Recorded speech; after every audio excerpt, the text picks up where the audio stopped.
Gotta take that delay takes so long. That damn delay takes so long all the time.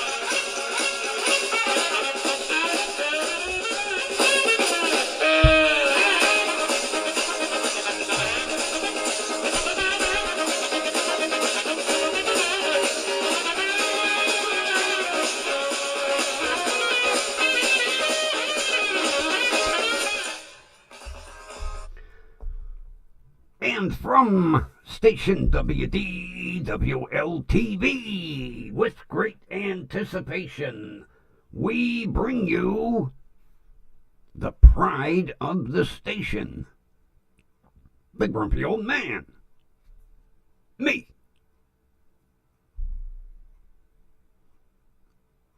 Okay, roll call.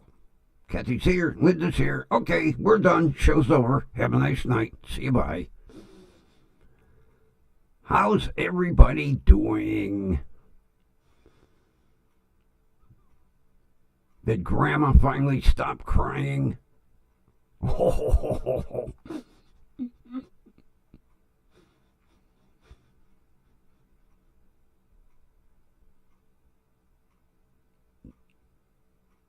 I wish I would have been one of them parents, but unfortunately I wasn't because the goddamn school pulled a fast one on me.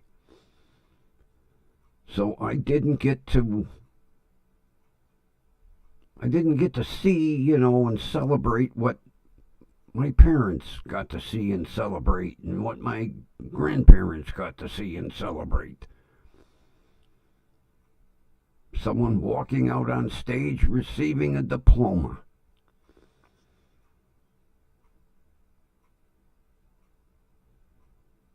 Oh well. Shit happens. Now he's a bum.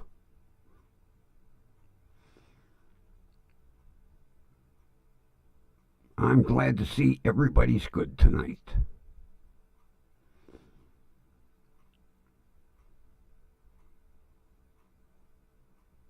I think I'd like an 8.5 by 11 glossy of Grandma standing with the graduate. Oh.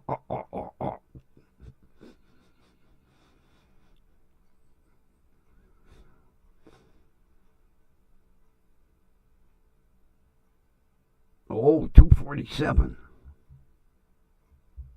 Bigger than my class was. Mine was, what the hell were we? 186, something like that, 168. We were a small class, but we were also a mid-year.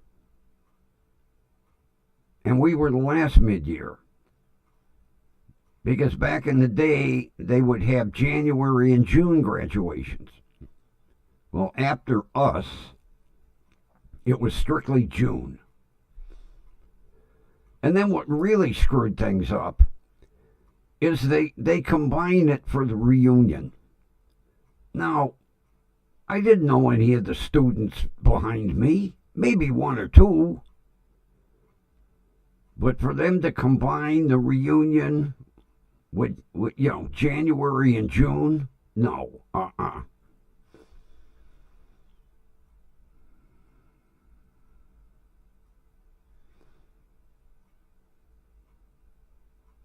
Gee, even with all the speeches,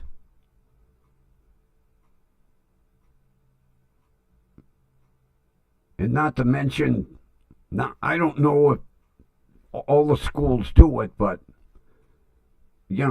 when we graduated, they played that the hell is it, pomp and circumference.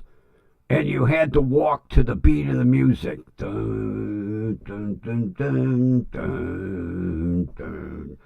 Everybody kept saying, speed it up, speed it up. Yeah. Took forever. You'd think we had 400 students.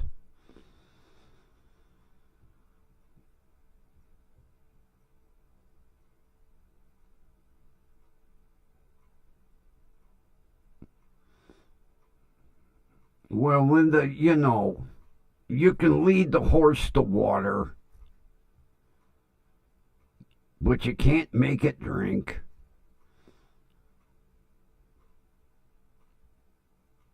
I see that shit every day. The sad thing is, these kids working in retail who can't count.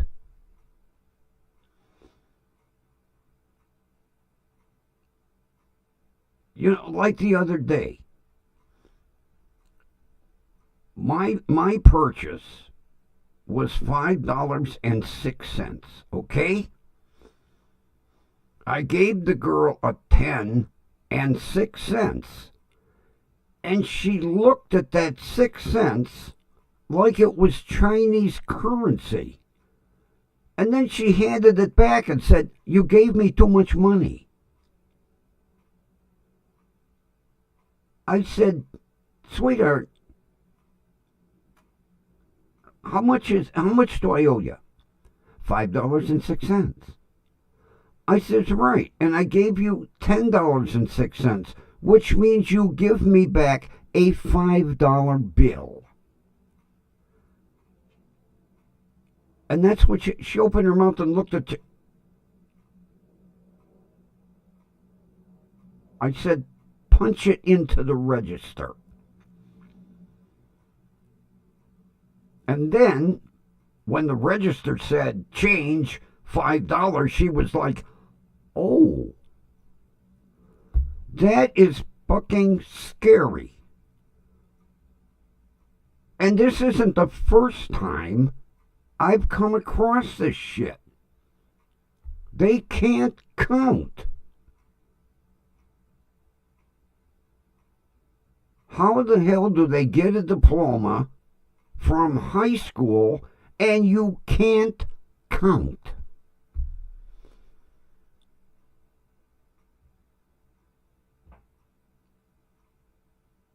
I mean, once she entered it in the register, it was like, oh.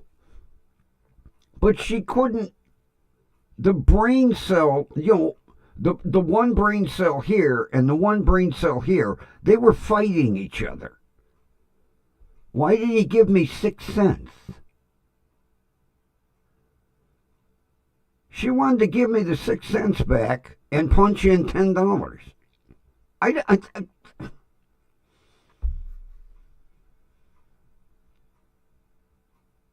And these are our, this is our future, councilmen, mayors, senators, congresspeople.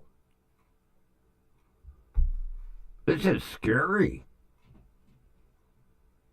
Thank God by the time they get that old, they'll be, they would have patted me in the face with a shovel long ago. And it all goes back to that No Child Left Behind. Because now it's just blow them out the door.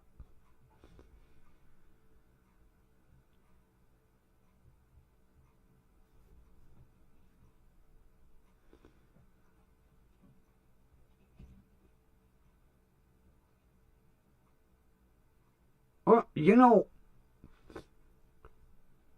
I watched, oh God, what the hell? I love her. Judge Bryant. And she's a trip anyway. She had this guy, and he had probation department made him do things that she never called for. So she refunded him money for drug tests that he wasn't even supposed to be taking. And she's going, minus this, carry this, And then she just said, she looked up and said, oh, they don't teach this in schools now, which they don't. Kids today, I doubt if they know long division, multiplication. What do they teach in school? How to program your cell phone? How to download an app? Right, kid, there's another one.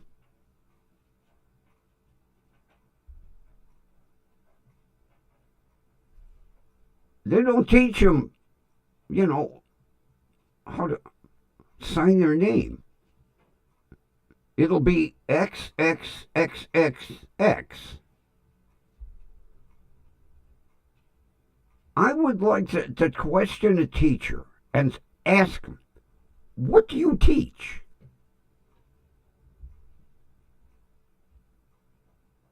Cell phone 101, how to download an app.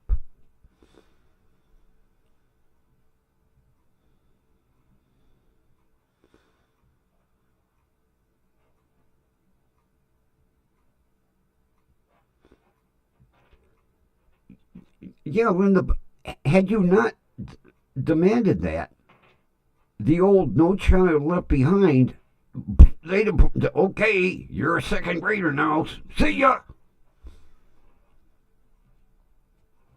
We know you can't, tie your shoes and count to 10, but second grade, government says, have a nice day. And that's the way it is.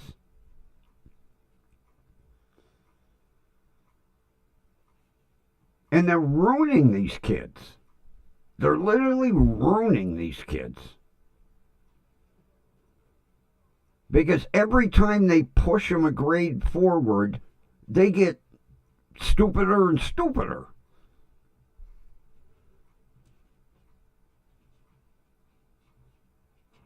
Do they even have curriculum today?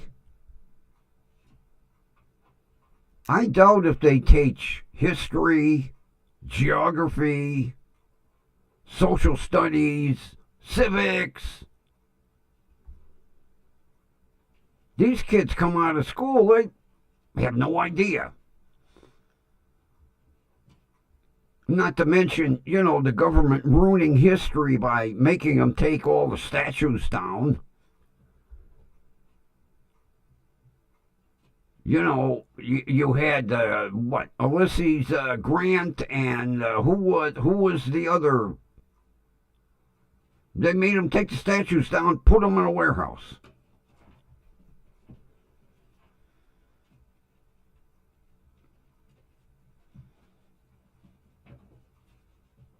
And Linda, they came out better, didn't they?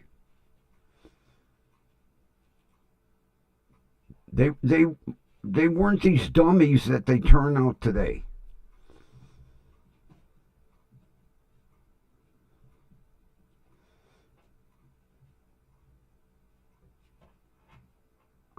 I seriously doubt if they teach history, social studies,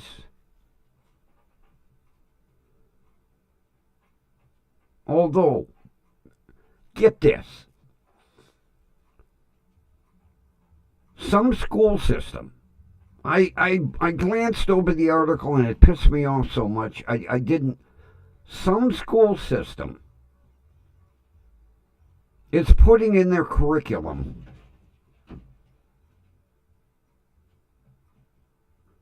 about the 2020 election. When Trump basically said, I won, but they won't let me be president, so I'm going to sue everybody.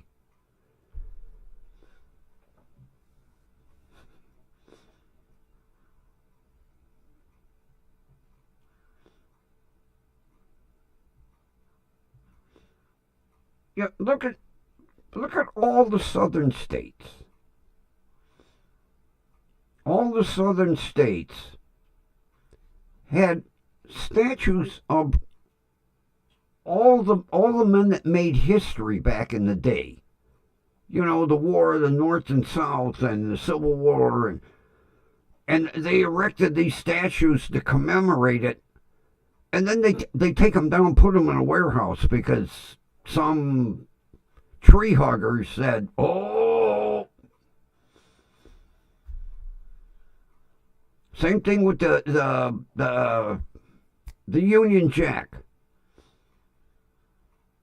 That flag meant something back ages ago. And it should mean the same thing today, but oh no, it's illegal to have. Oh.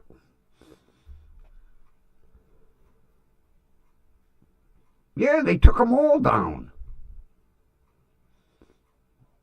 You had Grant and Lee and all of those famous generals. Gone. Now they have flowers. You know, nice flower garden where all the history was.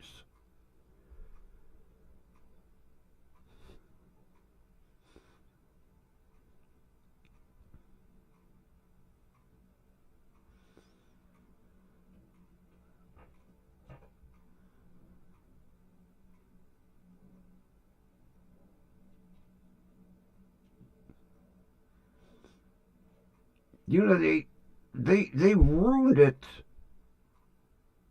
for these states to have pride.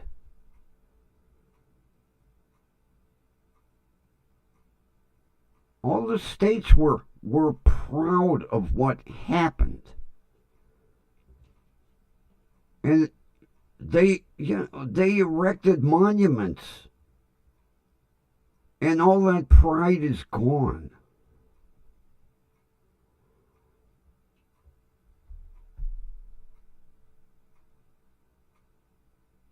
You know, I'm surprised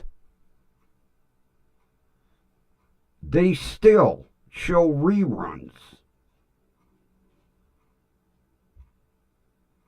of Bo and Luke Duke with the flag painted on top of their car. I'm waiting for them to airbrush that out. In the new reruns, that'll be airbrushed out.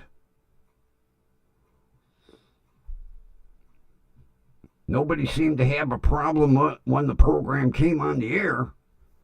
And how many seasons did it run? Then all of a sudden,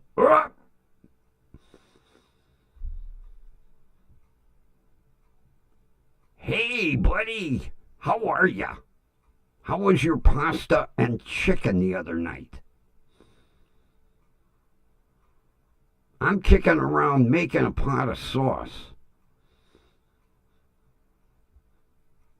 Although the way I make it, Italians go, "Oh, you don't do that," because, I start from scratch with, tomato sauce. And then I put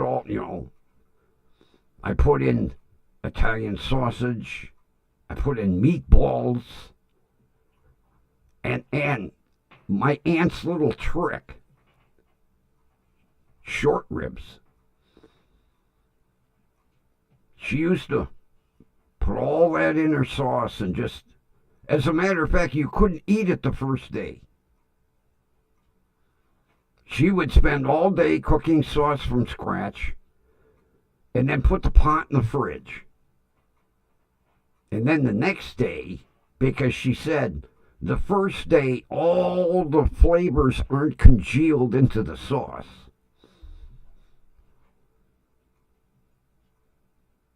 And I learned from her how to make authentic pasta sauce.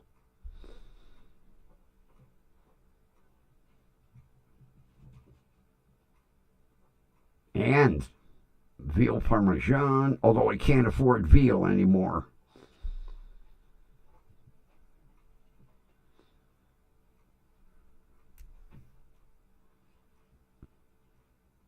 I substitute it with eggplant. I can make a killer eggplant parmesan. The problem is cutting the recipe back for one. Because my aunt's recipe was for like 40. Every Sunday, everybody showed up at her house for pasta. We were eating in the kitchen, in the living room, in the basement. Had no room for everybody, so.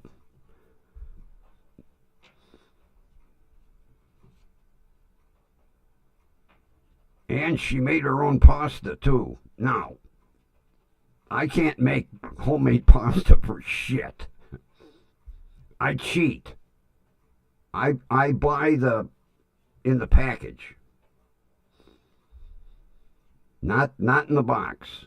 I get the fresh made pasta.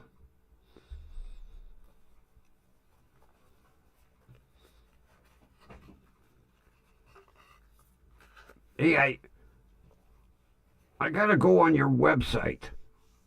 Summer's coming. I gotta order me a camo hat for this bald head. Because my oncologist said if I get a sunburn, half my head will come off.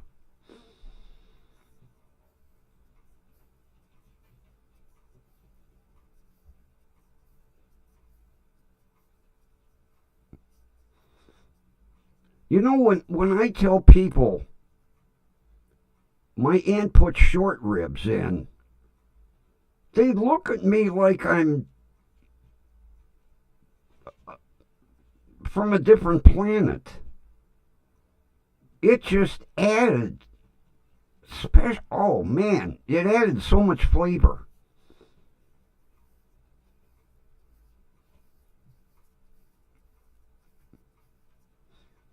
Yeah, we put in Italian sausage, meatballs, short ribs. Put it all in there. But you couldn't eat it the first day. She'd make it on Friday. No, dumbass. Saturday. She'd make it on Saturday. Spend all day cooking that, slowly cooking, stirring, checking, tasting, adding.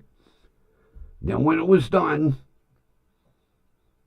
she let it cool to room temperature and then put it in the fridge. Because she said it's never good the first day. And she's right. Spices and everything have to the Italian food store. Not in the supermarket. Oh no, she'd go to the Italian, get regular, authentic Italian tomato sauce, authentic tomato paste. Everything came from the Italian store. And then she would just slow cook. And she taught me because I wanted to learn how to make her sauce. And every now and then I make a small pot. It's tough cutting it down for like 4 servings, you know. Because she'd make it was for like, but man, when we sat down to that meal, oh. And people think ragu and prego. It's in there. Yeah, bullshit, it's in there.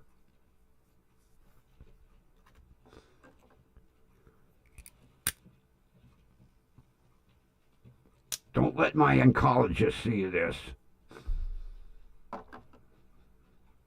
When do I see him again? July.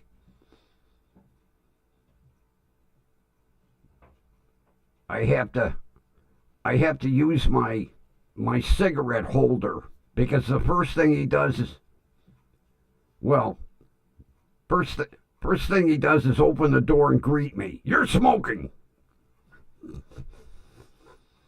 Then he puts your hands out. Oh, the dead giveaway, the nicotine stains. So the 1st of June, I'll be dipping them in hydrogen peroxide and lemon juice.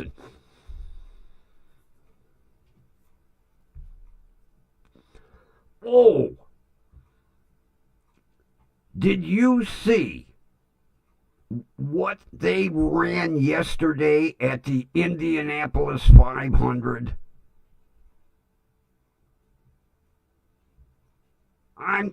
I'm sad I missed it live.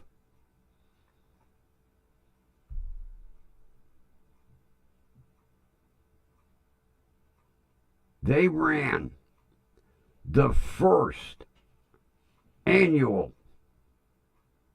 Oscar Mayer Wienermobile race. They had all 6 Wienermobiles. It was hilarious, especially when that one overheated. I hope they didn't blow the motor. Oh my God, I laughed my ass off this morning when I watched that video. I would have loved to have been one of the drivers. Top speed, 60 miles an hour. Jesus.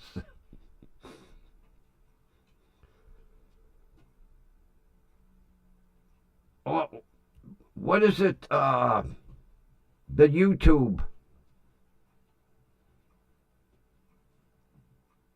Indianapolis.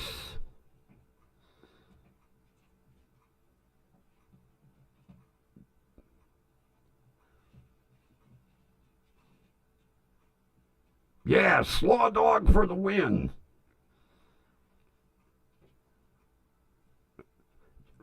Just go on YouTube and put in Oscar Mayer Wienermobile. They showed it from start to finish, all 2 laps. Although that's a 2.5-mile racetrack. I believe me, I know.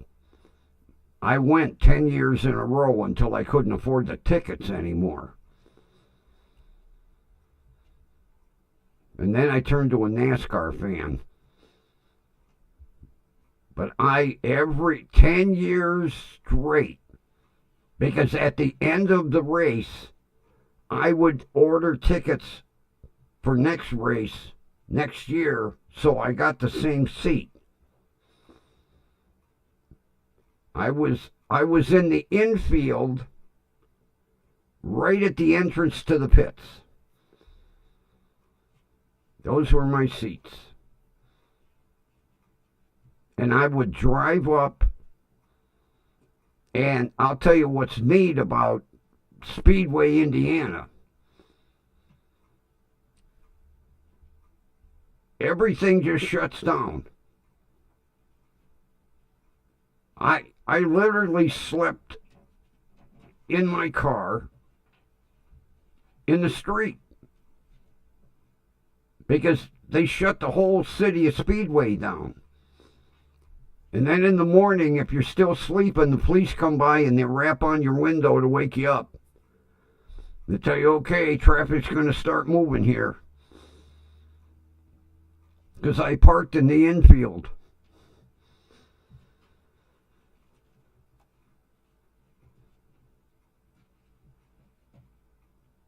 Oh, here's a little thing, Kathy, that people don't know. Remember Dragway 42?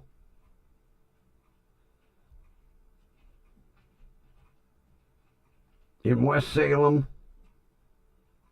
It was big back in the day.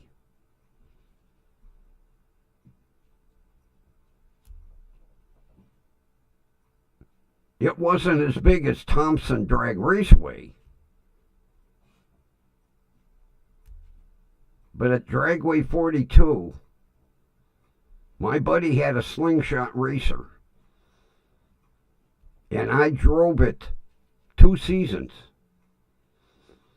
Is that a rush?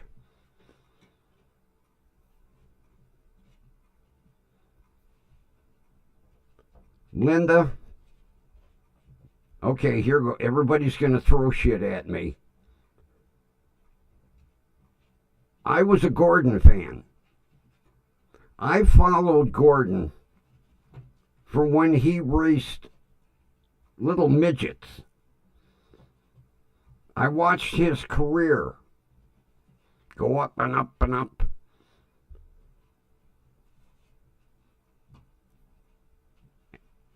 And in my living room and in my one hall closet, I have about $10,000 worth of Gordon collectibles that aren't worth shit. Now, I remember John Force. The whole family raced, even his daughter.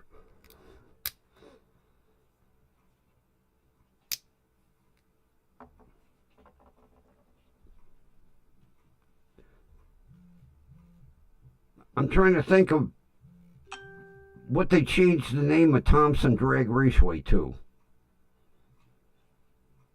It's that auto parts company. I can't think of the name.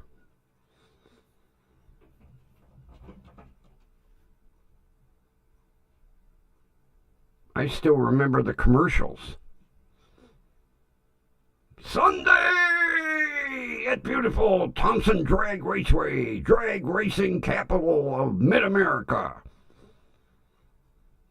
And that guy, the guys would be screaming in the background, Sunday! While the other guy was yelling in the microphone, and you'd hear the guys in the background, Sunday! I bet they were hoarse at the end of that commercial. Thompson Drag Raceway, drag racing capital of Mid-America.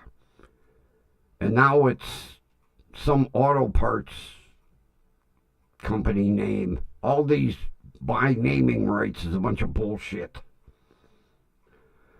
Oh, Linda, you ought to see the shit that I get when I wear my multicolored DuPont Jeff Gordon jacket. Oh, you ought to see. Oh, Jesus Christ. You ought to see the Gordon stuff I. But it ain't worth nothing. I even have an autographed car. I took one of the Jeff Gordon collectible cars and got it autographed. The one time I went to Michigan,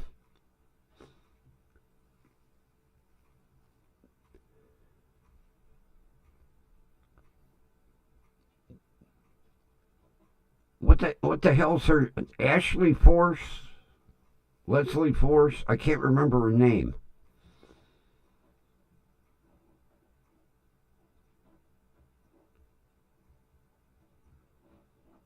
What's her first name? I can't remember. I'll tell you what, for a female, she's a contender. Of course, she learned from the best. Because your reaction time, oh man, you know, you got a split second. You know, a microsecond makes a difference whether you win or lose. And then, you know, you got to concentrate. Because as soon as you approach the finish line, you got to yank for them chutes. Otherwise, see ya. Leslie Force, what's her name? I remember when she first started. Ashley, Leslie, I can't remember her first name. Ashley.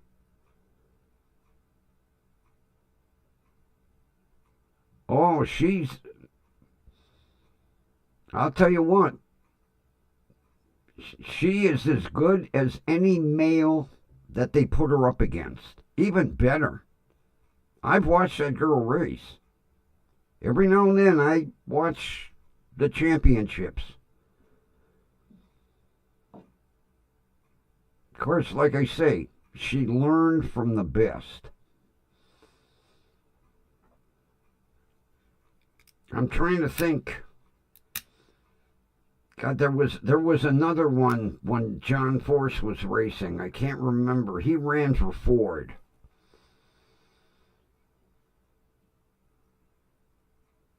Oh, I can't remember his name because I followed him for years.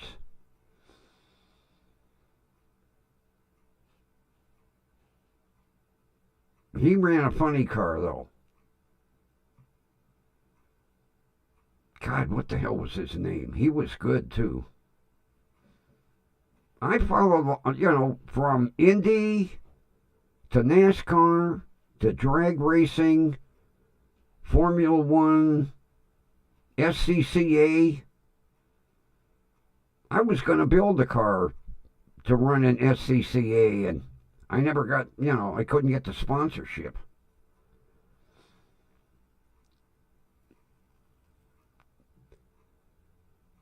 But I'll tell you, I followed Gordon from when he ran midgets. Like 300 horsepower go karts. I followed his career right along. I've got collectibles from every part of his career. And then he broke my heart and retired. I can kind of understand it, he had a family, and after Dale met his demise, it kind of scared the shit out of a lot of them. Although, the maverick that Dale Earnhardt was, he didn't like that Hans device because it was too restraining. That was a sad day in racing. The Intimidator. There was another guy that, although he learned from, one of the best.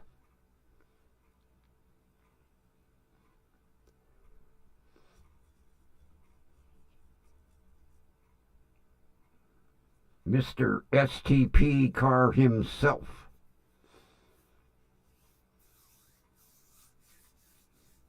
Mr. I'll wear that cowboy hat.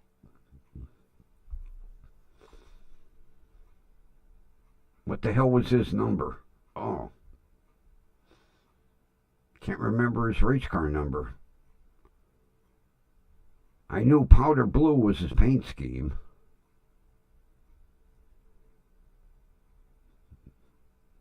The king of racing.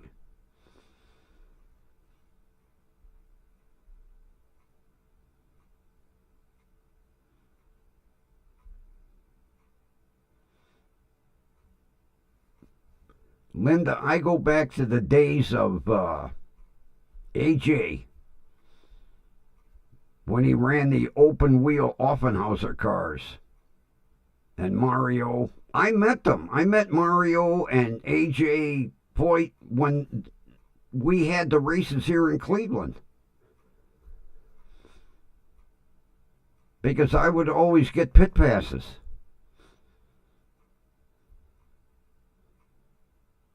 I tell everybody the story. I'm over by AJ's car and he's standing talking to people. And he's got a cooler next to the car. And he reaches down in the cooler and he pulls out a beer. And I says to him, I said, aren't you going to offer him a round? And he went, if you want one, help yourself, for God's sake. And I did. I reached in the cooler. He had goddamn Bud Light, which, bleh, but I drank it with him.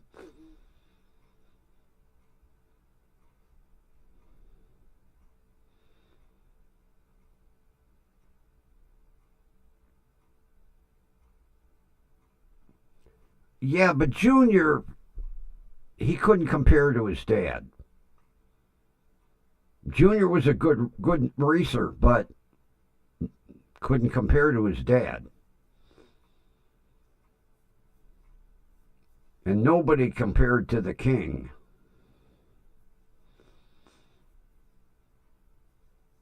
I always wanted to go down to his house because he had a museum down there.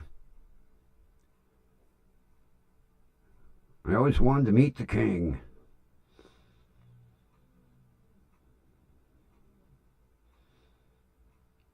But I was big into racing.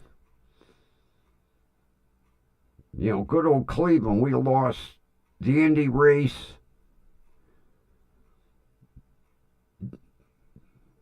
Over some bullshit with the goddamn union. They wanted more money to set up the stands. And then the sponsors started to back out. Penske tried to save it, but I think that race went to Texas. I think our race went to Texas.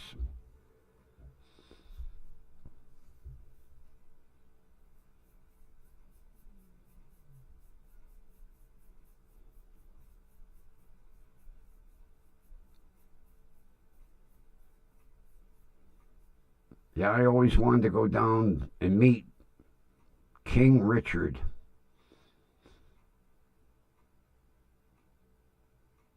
I remember when Richard's car went into the stands. It went airborne. That Pontiac he had, it went airborne right into the stands. Oh, Richard Petty, huh? He came from the days when the races were real. When they ran street cars. Not all this bullshit today. Of course, the cars are a lot safer today, but I love the old rock'em sock'em action back of the day.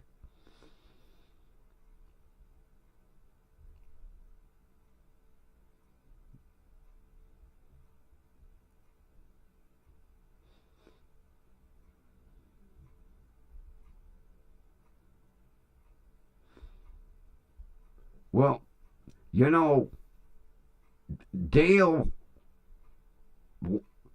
he had people that would take movies, back in the day, movies of Richard. And he studied all of his moves. And when Richard knew when to pass and when he knew when to get on it to get in first place. But Richard wasn't. They didn't call him the Intimidator for nothing. You know, Dale wasn't afraid to exchange paint with somebody. Although back in the day, everybody exchanged paint.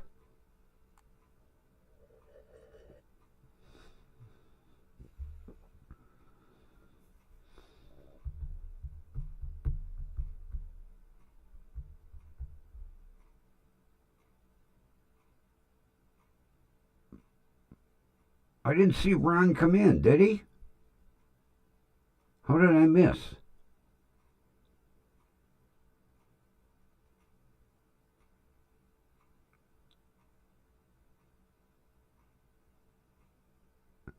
Evidently, Josh just popped in to say hi, which I appreciate. It's always nice seeing him in the chat. Of course, I don't think he's a race fan, so he was like, oh, what are these guys talking about? I'm out of here. Probably having the leftover chicken and pasta and sauce from yesterday.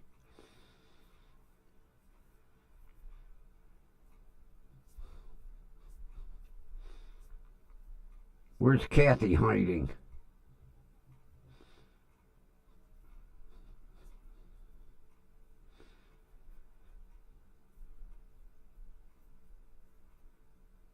I want to ask her something. Is she hiding in the background there somewhere?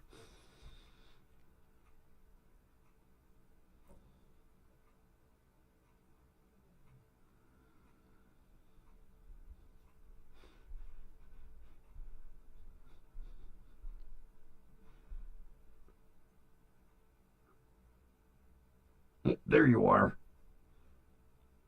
When is the graduation party? Have I got time to drive down for some free food?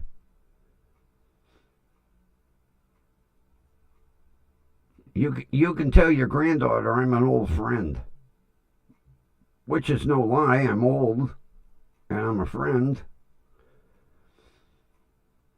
And I missed Ron. I didn't see him. I take my eyes off the chat for a second and it goes past me.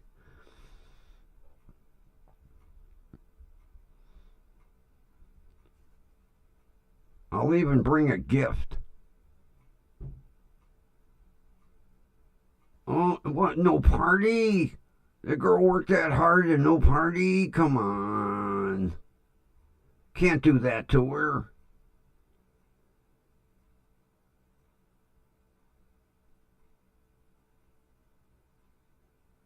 Even toward the end when, she wasn't feeling well, she still made it to school. Gotta throw the girl a party.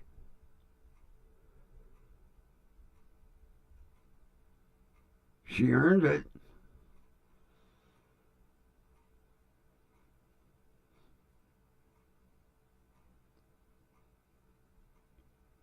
Now, were the diplomas a decent size? Because I know some schools, they give out them little dipsy doodle diplomas that look like old photo albums.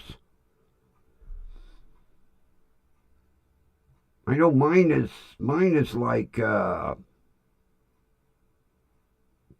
got to be maybe 10 by 8. I'll dig it out of the dresser. Every now and then I take it out and look at it and went, God damn, I earned this? Oh, yeah. Put it back in the dresser.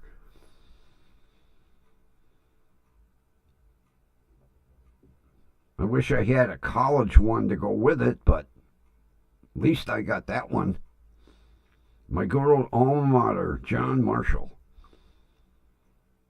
which they tore down and rebuilt, and now it looks like a fucking office building.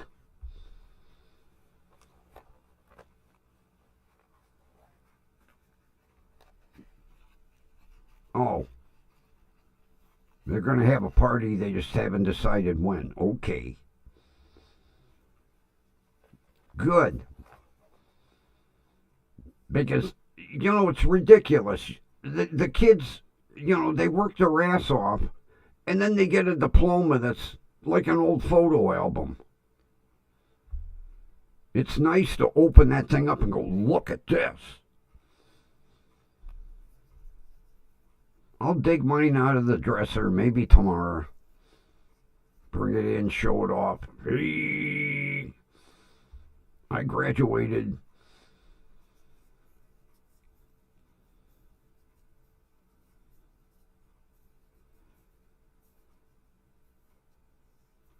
Yeah, the dink, gee. Although some kids, it don't mean shit to them.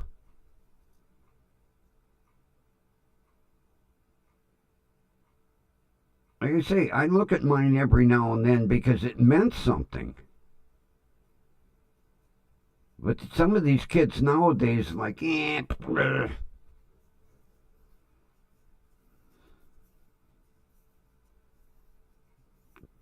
I displayed mine for quite a while. And then believe me, I take good care of that thing. I always make sure it's in the top dresser drawer.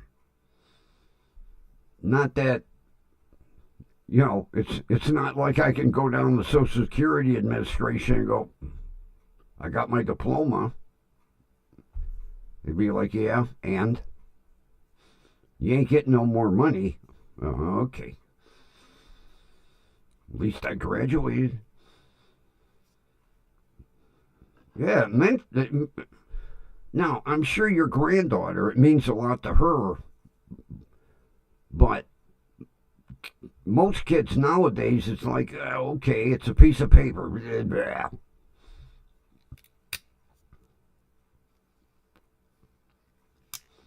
Although I'll tell you, I like what they did because we had like 6 kids that needed to go to summer school to get their diplomas. But everybody graduated on stage and everybody got the diploma cover.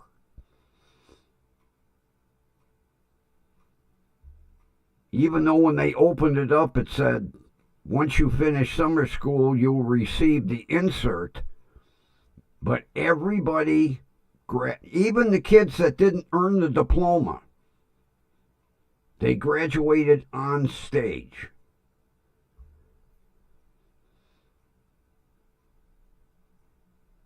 Which was nice because it would have been sad for those kids not to be recognized.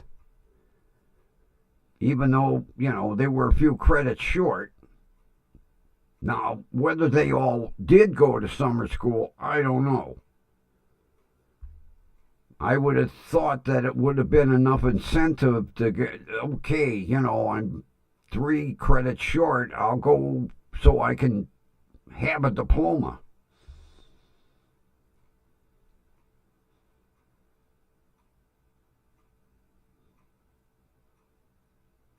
Because, yeah, you can get a GED, but it don't mean as much as graduating on stage and getting that diploma.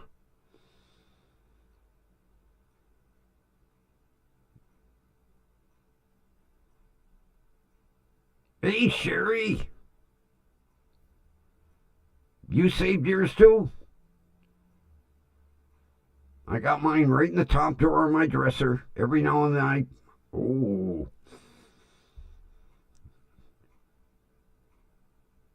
Mine's considered an antique because it's from 1970.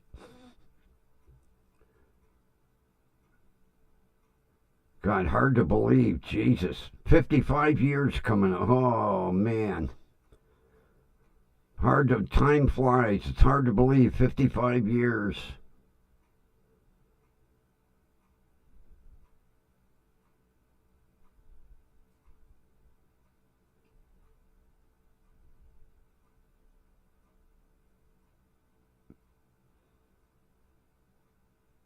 Well, I quit displaying mine. It's in the dresser, not on the dresser.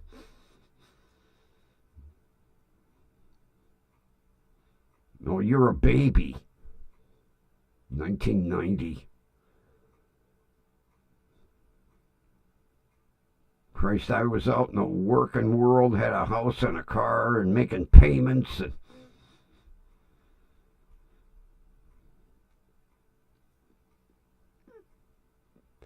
When you stop and think about it, doesn't it seem like a long time ago, though?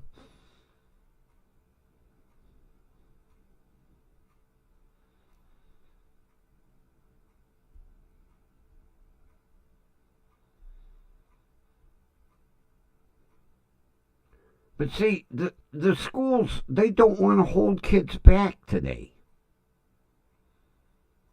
And they're doing these kids such an injustice. Just push them on. No.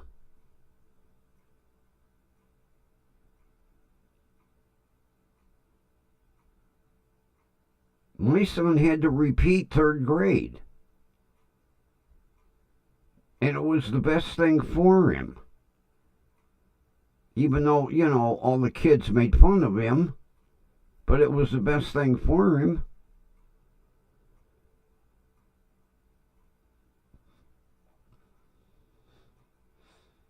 What year did you start working at the hospital?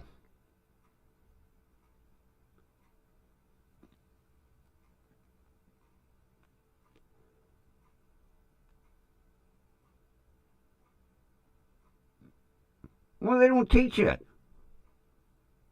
These kids nowadays can't sign their name. It's XXYXZ.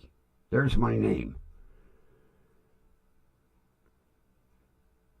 And they can't count. I was talking about that earlier.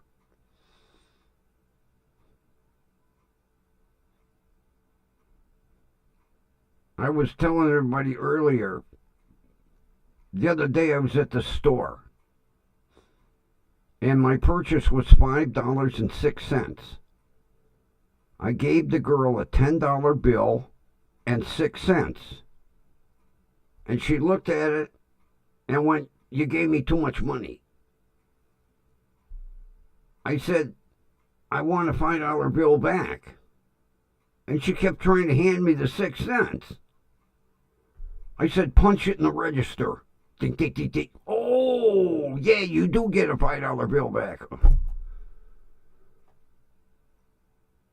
And that's not the first time it's ever happened. Well, easy.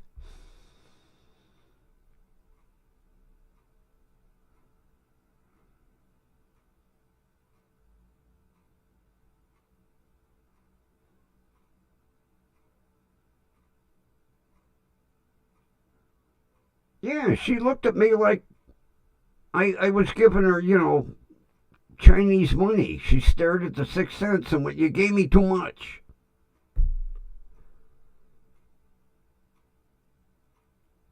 And then after she punched it in the register, 10:06, and it came back 5:00, she was like, "Oh, here you go. Here's your $5 bill. It's thank you."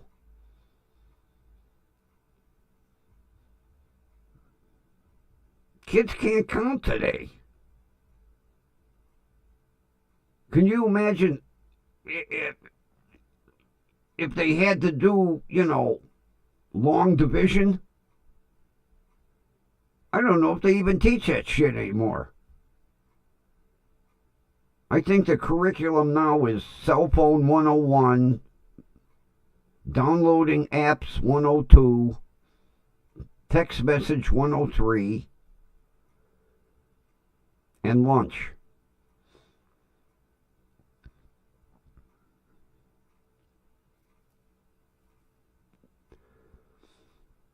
Although I'll tell you, to this day, as much as I fucking hated it, I'm glad they taught typing in grade school.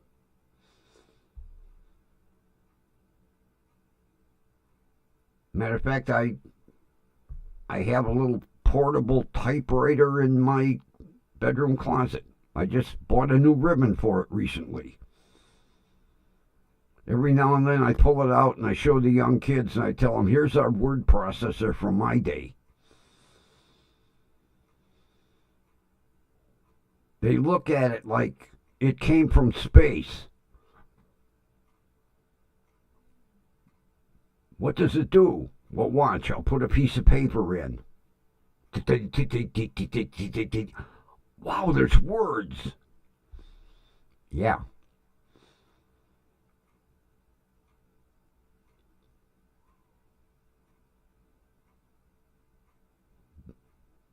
The 1960s word processor. A Royal typewriter. God, I remember that when there were typewriter stores all over the place. I remember there was one in Lakewood. They went out.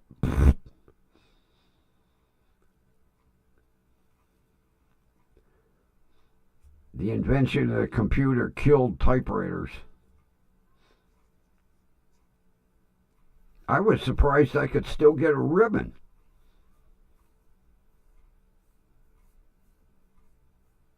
I went to Staples and I asked the girl, I says, "Where's the typewriter ribbon?" She said, "What?"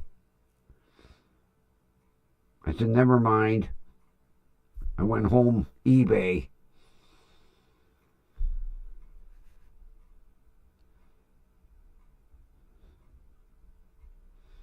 I wasn't great, but I'll tell you what, I'm glad they taught it because,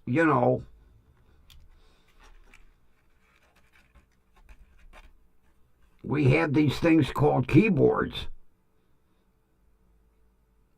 Mine lights up.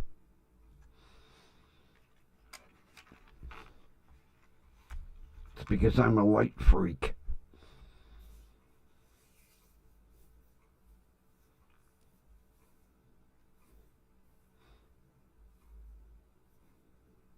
I think I got a C minus in typing.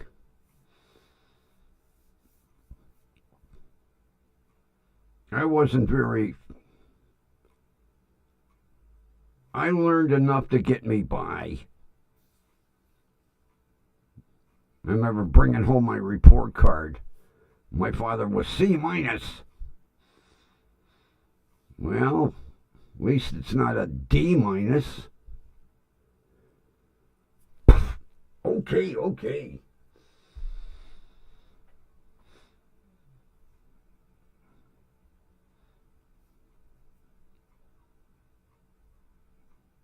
I hated it when we'd have a typing test and you'd have to put paper over the keys so you couldn't see them.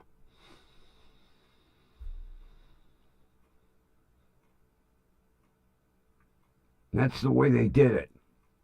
Okay, put paper over the keys now, put your hands under the paper.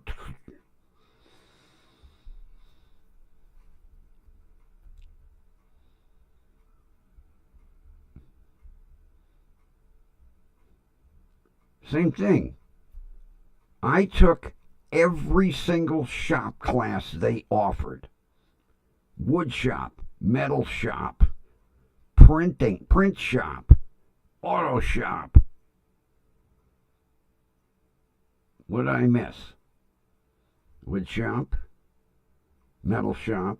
Oh, electronics shop. I'm glad I took although I got an A in electronics.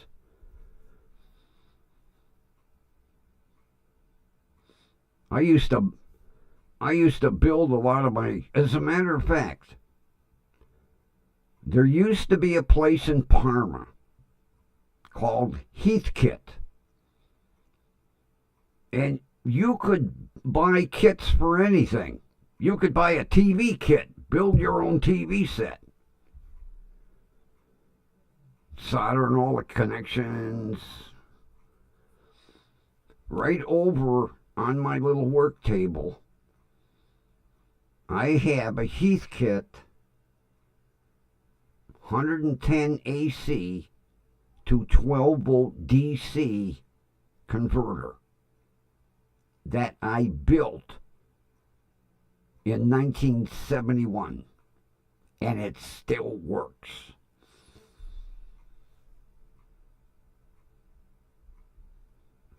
It was sad when that store closed. Oh, man.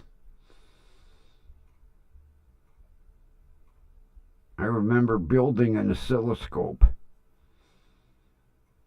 I don't know what the hell happened to that over the years. So much of my shit disappeared.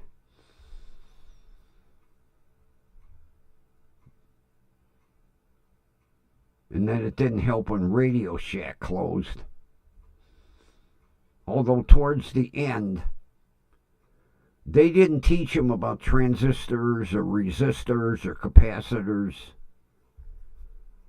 I remember going in one day to Radio Shack, and I said to the guy, I need a couple of these capacitors. They burned out.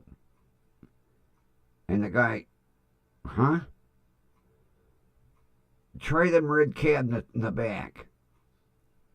They didn't even instruct him about it. He didn't know what the hell was in them cabinets. I'm looking, resistors. Oh, here we go, capacitors. Then he asked me what I was going to do with them. I said I'm going to solder them into my circuit board so I can get my whatever it was to work. He looked at me like I was speaking a foreign language. I still build a lot of my own shit. I have to go online to get it all. I build my own switch boxes and everything. I love doing it. Keeps the old cranium going.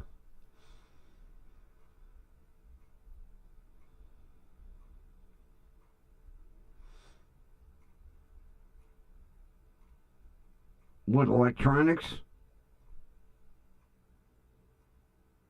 We had a couple of girls in our electronics class. You know the strange thing? Girls could take all the shop classes, but guys couldn't take home ec.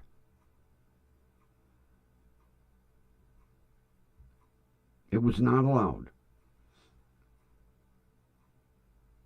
And you look, most of, what, 80% of your chefs are male?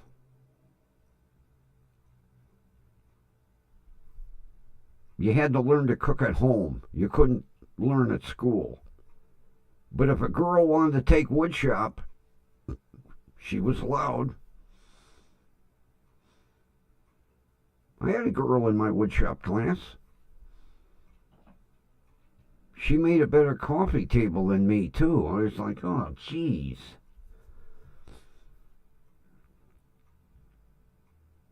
Yeah, guys couldn't take home ec, which they taught, cooking. Nope. But if a girl wanted to take electronics, sign her up. I had one girl in my wood shop. There were 3 girls in metal shop.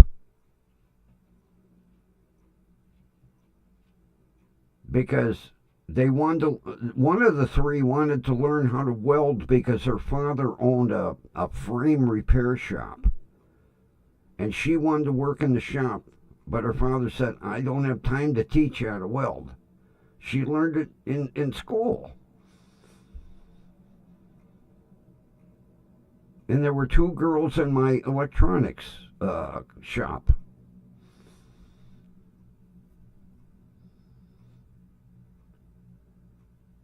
Yeah, but guys learning how to cook, oh, you were considered a pansy if you wanted to. And look at your restaurants. Of course, it's a lot different today. I would say maybe. What would the ratio be? Maybe 60-40 men versus women cooks? Maybe 50-50? I know a lot of your cooking shows are women.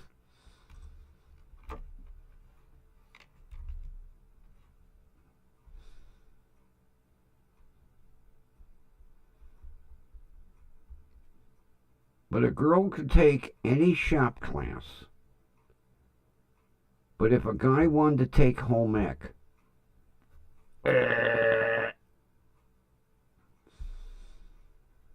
not allowed.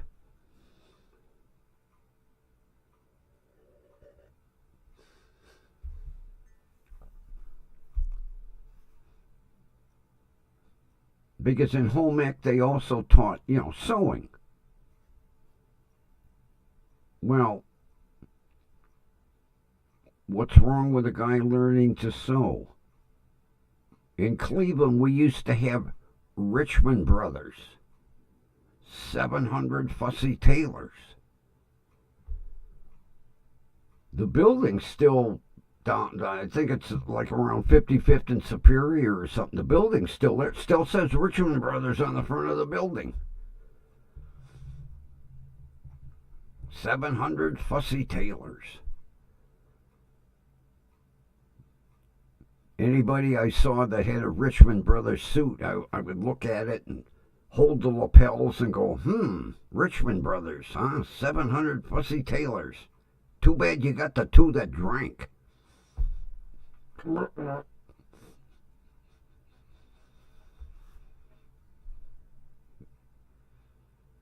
That joke went over good when Richmond Brothers was still around.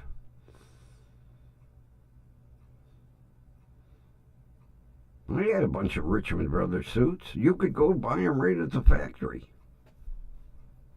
Walk in, get measured, come back in a couple days for a fitting. Then about a week later, your suit was done.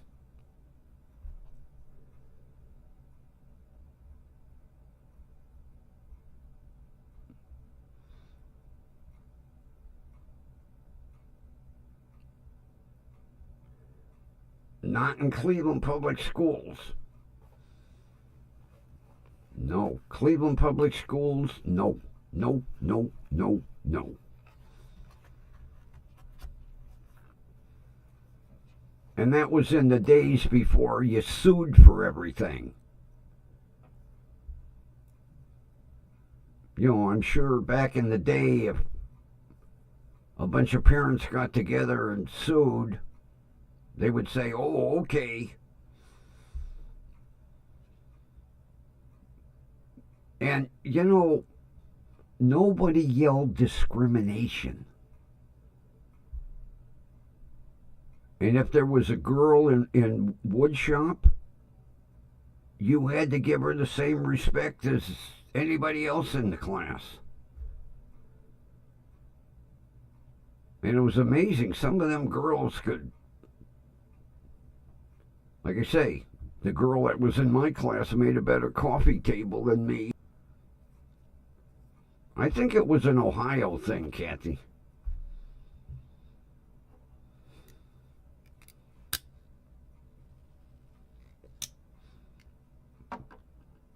But I don't even think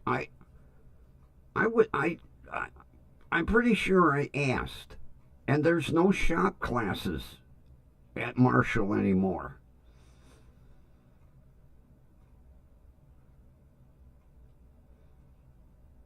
Which is such an injustice. Although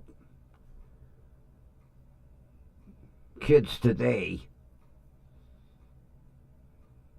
I don't think they would want to take a shop class.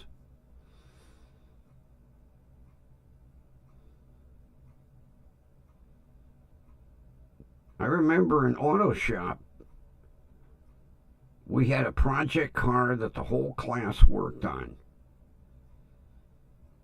And then when it was finished, there was a competition among other schools who did the best car.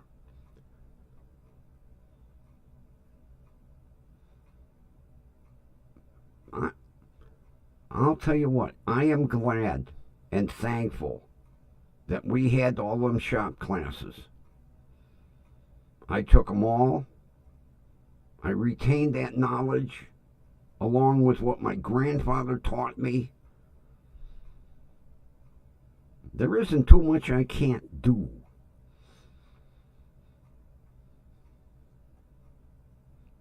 That's like, here, perfect example of how stupid these young kids are.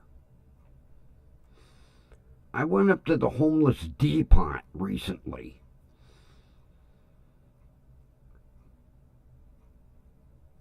And there was a kid,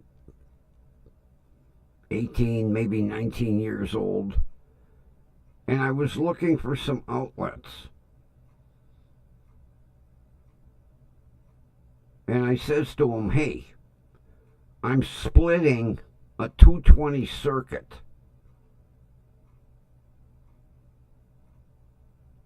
So I could have two 110s. One on either side, you know, off my electric stove. And he looked at me and went, what? I said, I'm splitting a circuit. I need some electrical boxes and Let me get you someone to help you. And then he got somebody my age, and the guy says, "What are you doing?" I said, I'm splitting the 220 circuit off a electric range. I need two 110 outlets. Okay, here, you need this, this, and this. Thank you. You know, when I told him I wanted to split a 220 circuit, he was like, "What? Huh? I don't think you could do that." Yes. You have a hot on one side and a hot on the other side and a neutral in the middle. You come off of the hot on one side and the neutral, that's 110.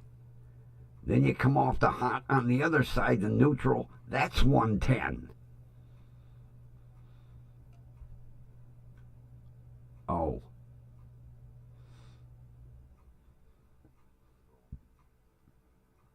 Yeah, my kitchen's a little short on outlets.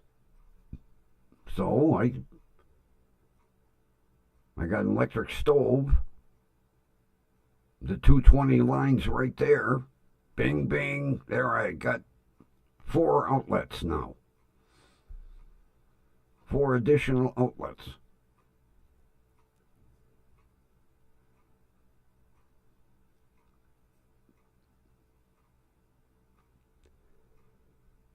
I don't know why they put these kids in these departments if they can't help you. When they hire, don't they ask? Don't they do? I remember. All right, Kathy. Remember DIY?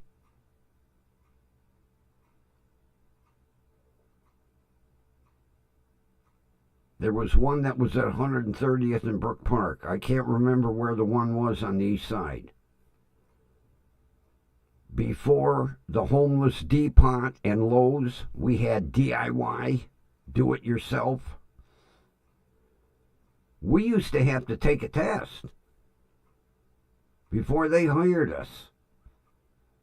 They wanted to know, if they were going to put you in the electrical department, that you knew electrical. My sister, her first part-time job was at DIY at 130th and Brook Park. I loved that store. You remember what was next to DIY? Well, you might not know so much on that west side. Remember Clarkins?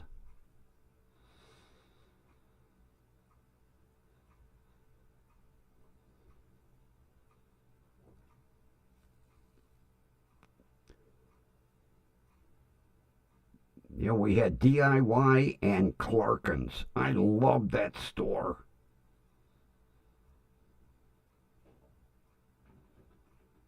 Remember Giant Tiger?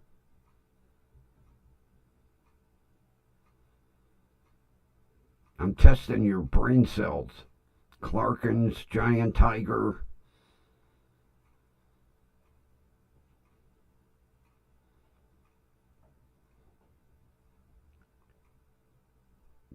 The sad thing was Clarkins wasn't around that long. They expanded too fast, and they got into money trouble, and they went bankrupt. Oh, there, yeah. Oh, God, yeah, there was one on Memphis, over in Lindale. That store was huge, that Zare store.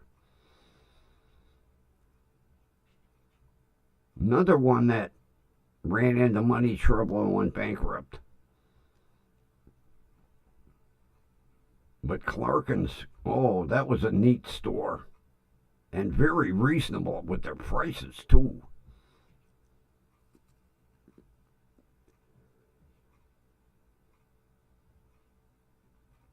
Remember the Gene Carroll show? Giant Tiger used to sponsor them.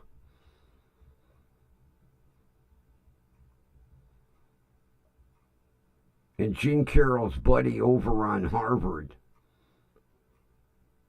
Harvard Hardware. My old pal Gus. Everything.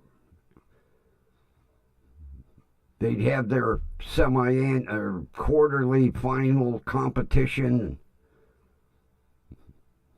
The person won a snow thrower.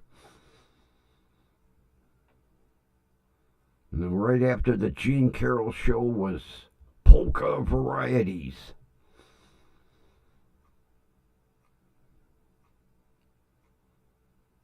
Yeah, that's right. I forgot there was There by Thistledown.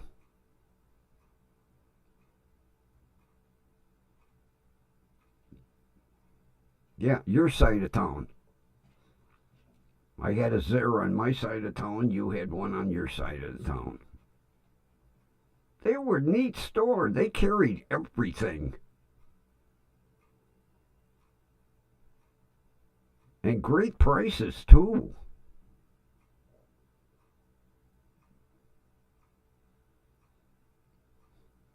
That's like, okay, here's something that really pisses me off. Big Lots is reopening. A new outfit took over Big Lots, okay? They're reopening their stores, except for the new one that they built at 150th and Lorraine at the old Kmart due to too much theft. They're not going to reopen that store because the theft was so bad. But they're going to reopen the one in Cuyahoga Falls and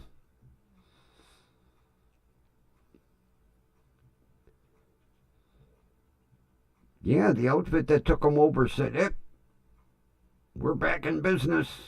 We're reopening, except for the closest one to me."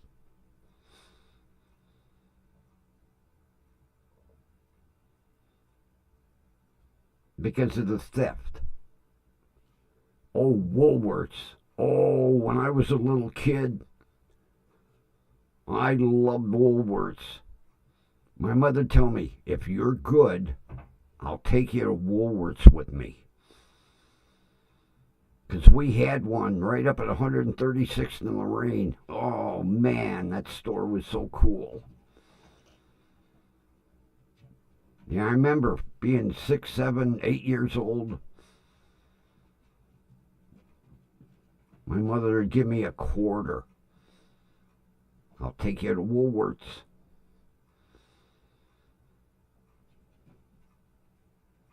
Well, next month. Cool. Yeah, I went. They had the whole list, all the states where they were reopening all their stores. And I'm looking at Ohio for Cleveland. Nope.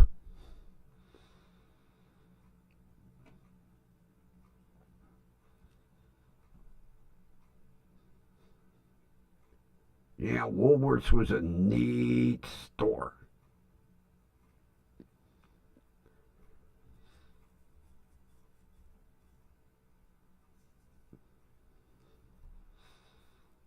Because in the shopping plaza, we had Fisher Foods, and then next door was,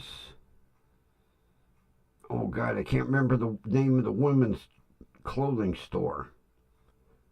There was a women's clothing store. Then there was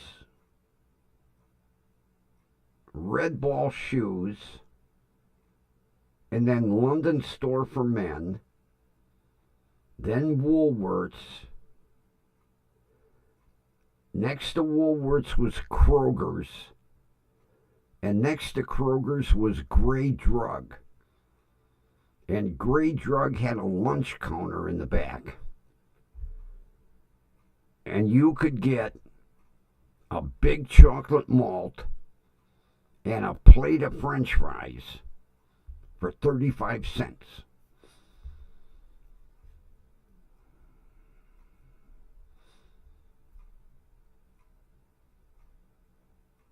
That's where my Mark's store is, in that plaza.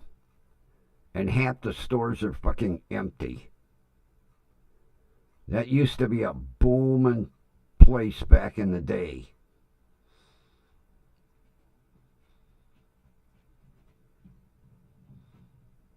We used to have Kroger's. We had A&P, Pick and Pay, Fisher's. What else did we have?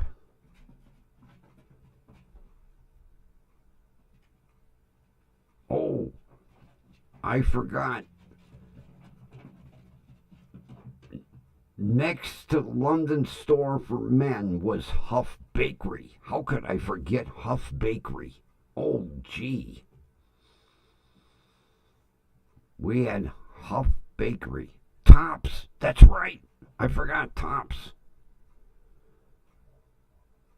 I shop more at Tops than Giant Eagle because Tops had better prices and they had a bigger selection of things. Yeah, there was a Tops at Bunsen, Detroit, and Lakewood.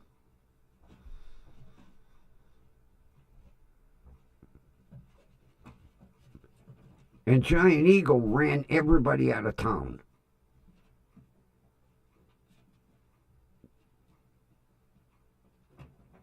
Although Kroger left back in the late 60s.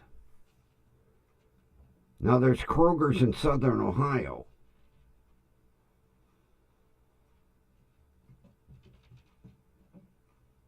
But there's no Kroger's up here.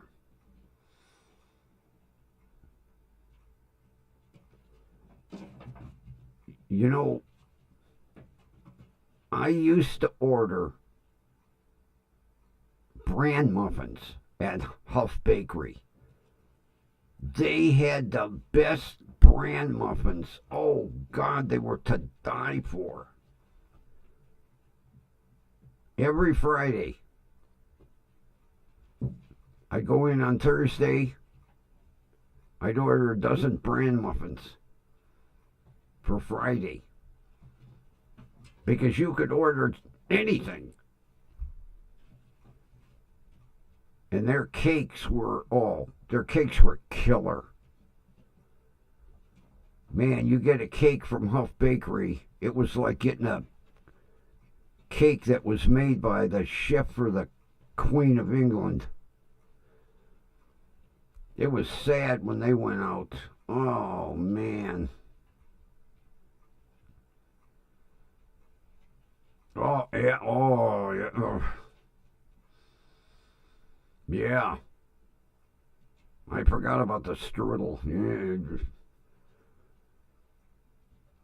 I could eat my way from one end to the other in that place. And their fresh baked bread. Oh, jeez. Go in and get a loaf of rye or Italian. They'd slice it right in front of you. There you go. Thank you.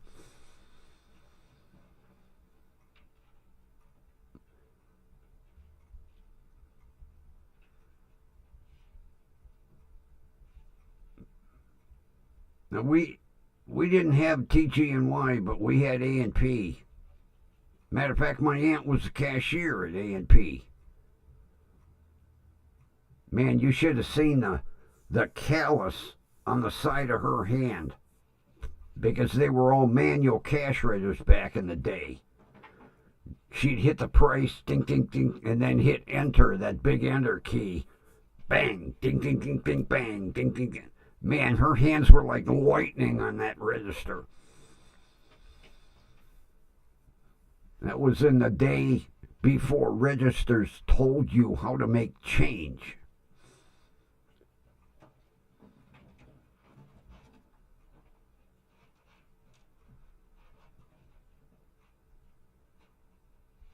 That's right. I forgot about that. Yeah. I forgot all about them. Buy it and bake it at home.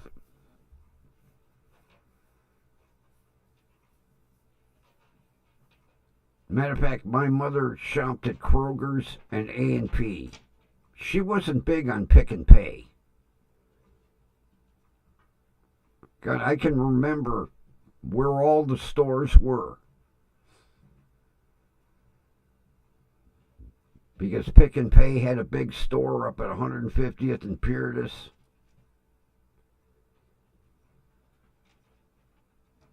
A&P was at the Peerless Plaza. Man, back in the day, now we got no selection.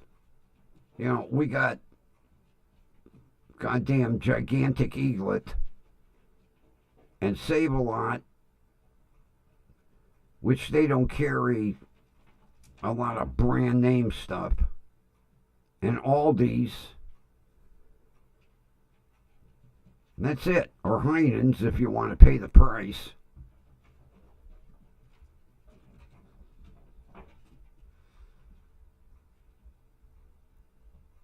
You don't have a, you know, I remember my neighbor. She would store hop. She would go to Fisher's for something, and then go to Kroger's for another thing, and then go to Pick and Pay for another thing, go to Tops for that, you know. Now, you got no selection. Giant Eagle ran everybody out of town, and they're so fucking expensive.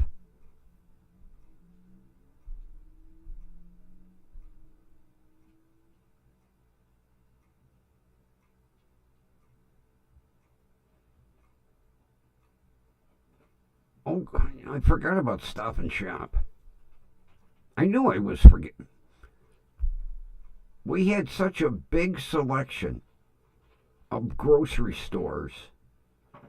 And then slowly, I don't know how Giant Eagle managed to be a conglomerate and kick everybody out of town. But slowly everybody, and now Giant Eagle is so fucking expensive because they got the market cornered. They got no competition. Aldi's don't compete with them.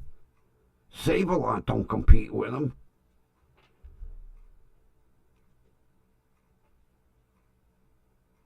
And Heinen's, there's only one.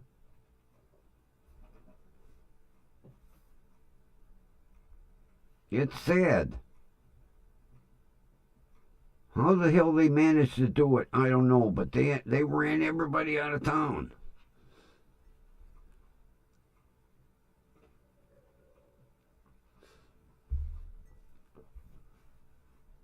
And Giant Eagle has that attitude, well, pay our price or go without. Okay, I go without.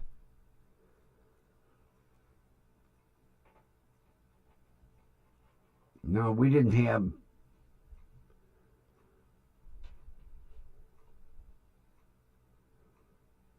Although I remember one of my buddies, his parents owned Piggly Wiggly.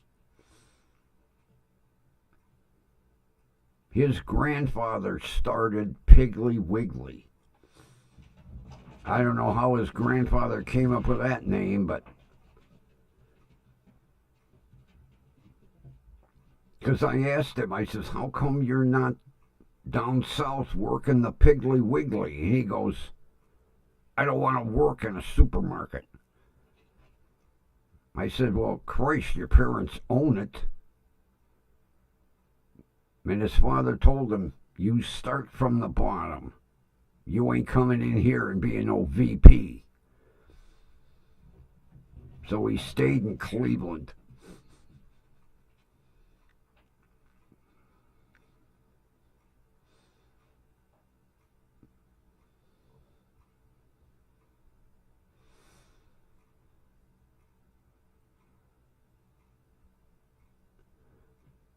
Oh, good old Southgate.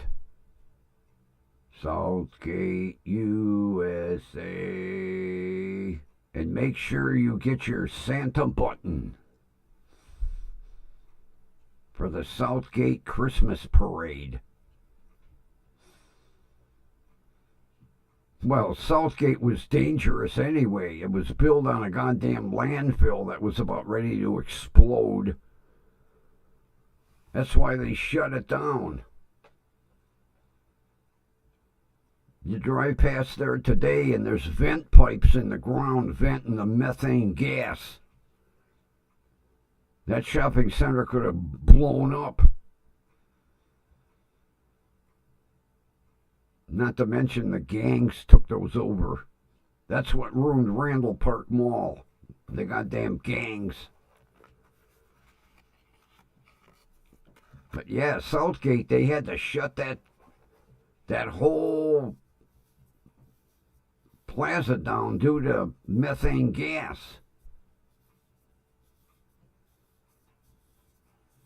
I had one for years. I lost it. Because my grandparents took me to the parade once. I got me a Santa button.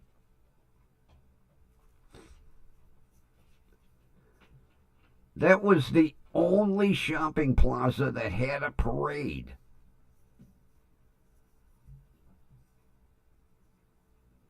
No other shopping plaza had a Christmas parade except for Southgate. Built on a methane-filled landfill. Oh yeah, WKRP in Cincinnati. The turkey drop.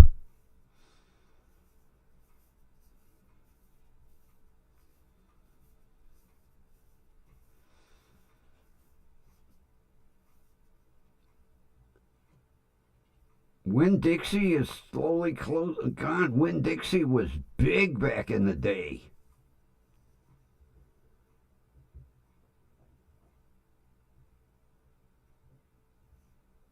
Wow.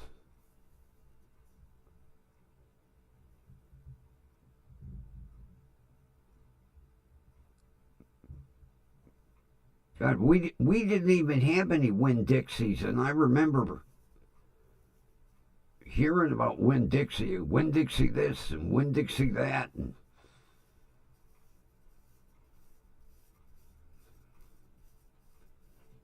I still don't understand how they came up with that name. Although it sticks in everybody's head. Piggly Wiggly.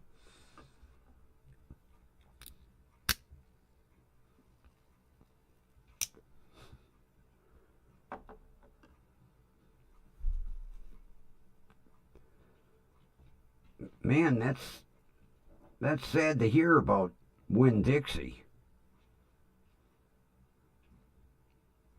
Like I say, we didn't have any up north, and I remember hearing the names in the news and that, you know.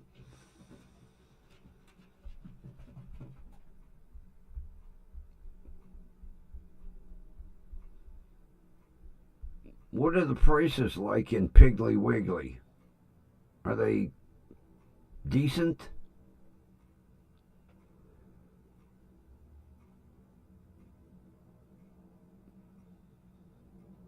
Evidently, they must be if they're still going.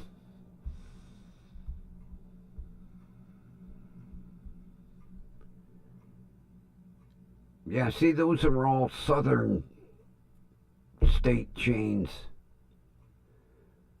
They don't like to come up north. They're afraid of us northerners.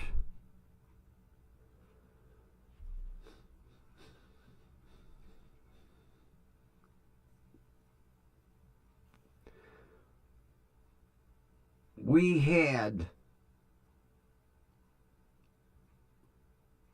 a chain that tried to make it up here, Barney's. And they were a discount grocery chain. And they didn't make it up here.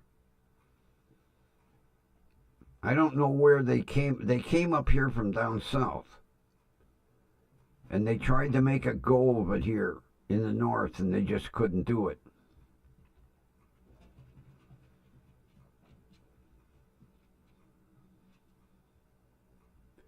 You know, the interesting thing, Linda, is there is a real WKRP in Cincinnati.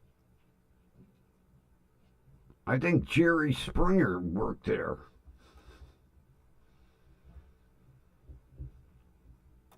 No, people don't realize it's a real radio station. Now, what they portrayed on TV was definitely not the radio station here, but you remember Barney's?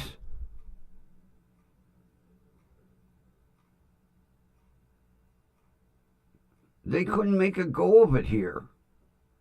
And I loved it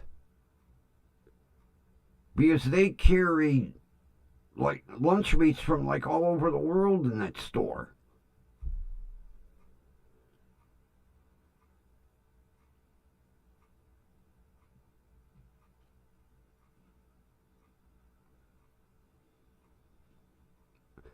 I don't. I won't shop at Walmart for groceries. I refuse. I'm not going down to Steelyard Commons. Take your life in your hands down there.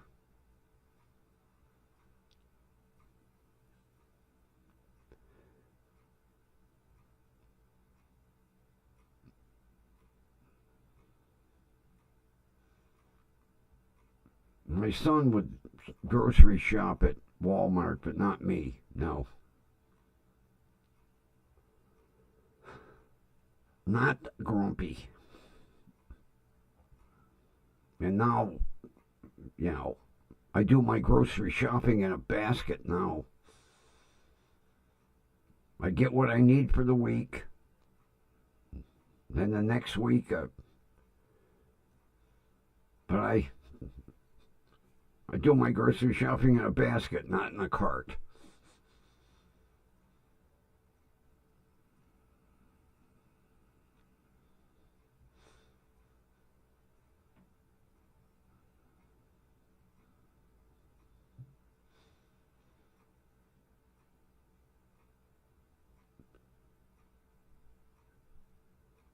I would mainly go into Barney's to their deli because they carried stuff that nobody else carried.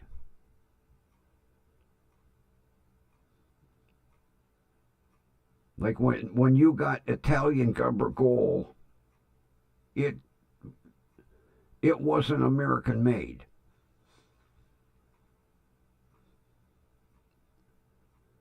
And they used to have sliced meatloaf. And I'll tell you what, I would get pounds of that stuff. It made the best sandwiches. It was very tasty. And nobody carries sliced meatloaf. But they baked it there in the store. And you could buy it by the pound, sliced.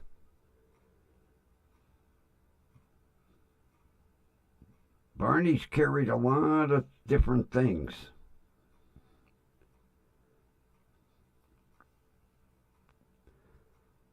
Like I said, Barney's deli counter was huge. But they couldn't make it up north here. They just could not make it.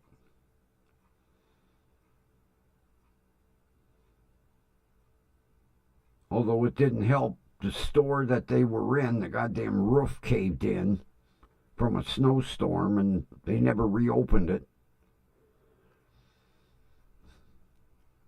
Yeah, the whole corner of the roof come. Oops. Somebody didn't put enough bolts in that girder.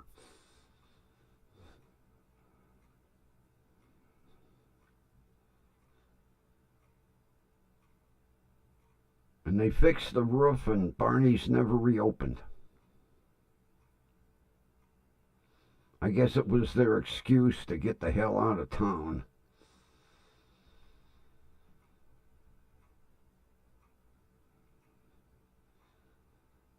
But it was neat back in the day, the selection of places where you could shop. They say Clarkins and DIY, Zayres. I miss Zayres.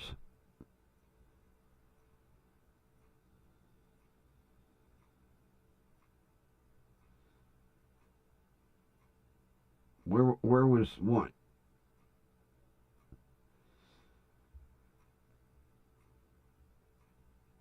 The Barneys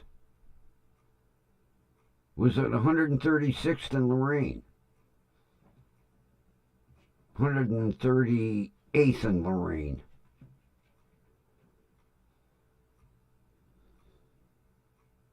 On the north side.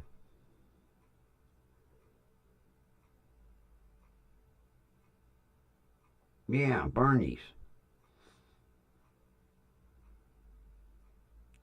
I th- I'm trying to think what the hell was in there. I think it was an old Fisher food store. There was a grocery store that was in there. I can't remember if it was Fisher's. The building was empty for a while, and then Barney's opened, and they were in there for quite a while. And then we had a nasty snowstorm, and the front corner of the roof caved in. And they never reopened. Even after they fixed the roof. Now it's a indoor storage place.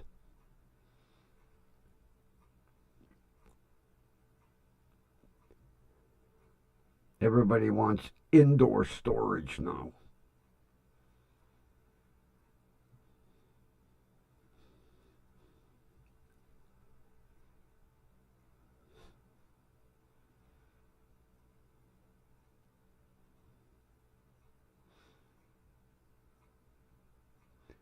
Yeah, that seemed to be a thing. Barney's roofs caving in from snow. I always wonder if they tampered with the girders themselves so they had the excuse to leave. Yeah, oops. Roof caved in. See ya. We're out of here. Yeah, it is weird. Almost as if somebody tampered with the roof.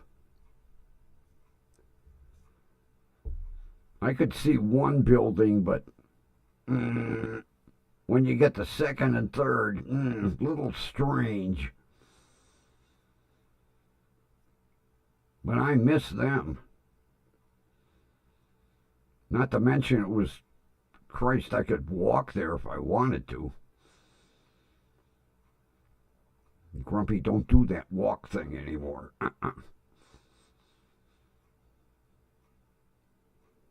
I drive my shitbox. I like it because it's like a Harley. It marks its territory. Everywhere I go, I leave a little piece of it.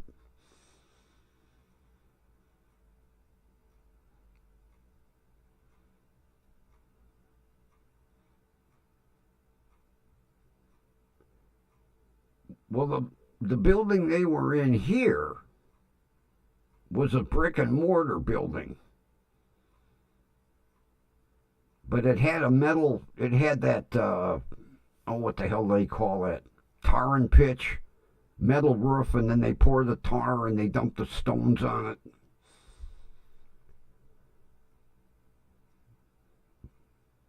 Because let's see, if you were facing the building, the left front corner caved in.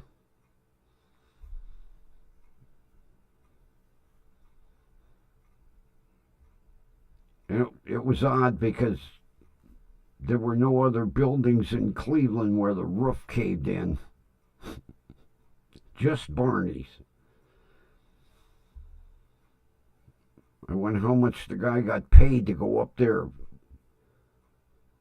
with a The goddamn grinder. Grind a few rivets off that beam. Big snowstorm. Oops. Hello, insurance company. Our roof caved in from the snow.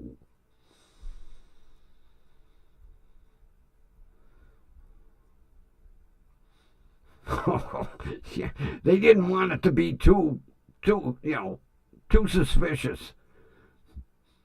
So they told the guy, hey, when you go up there with that grinder to grind the rivets off, go over to the right side this time. Kind of odd, wasn't it? One building, the left caved in, one building, the right caved in, and it just happened to be snow.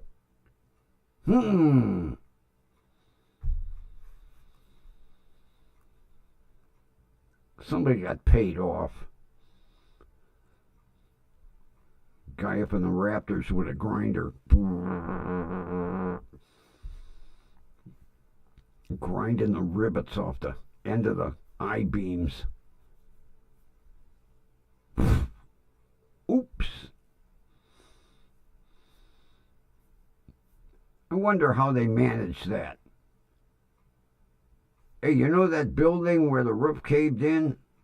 Well, we got another one where the roof caved in from snow. Yeah, really? Oh, no. The right side on this one. Yeah. A little odd. Somebody got paid off. Even the insurance adjuster. Here you go. Here's your check. I'm out of here.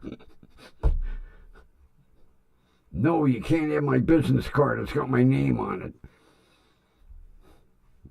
Very strange.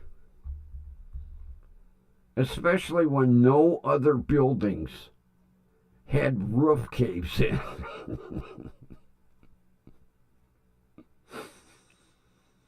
Hey, we need an excuse to leave town. How can we do it? Oh, what if the roof caves in from snow? Well, how are we going to do that? I know a guy with a grinder. Call him.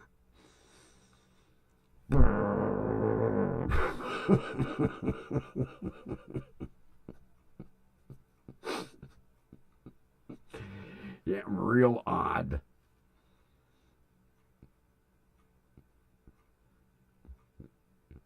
I could see them going, gee, it's strange.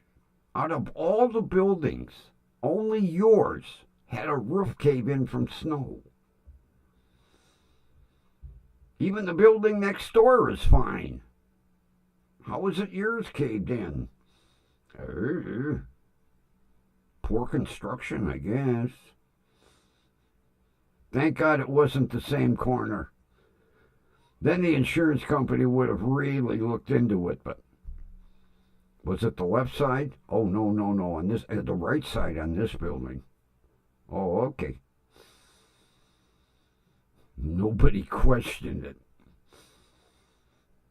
Meanwhile, Barney, quick, pack up the building. We're out of here.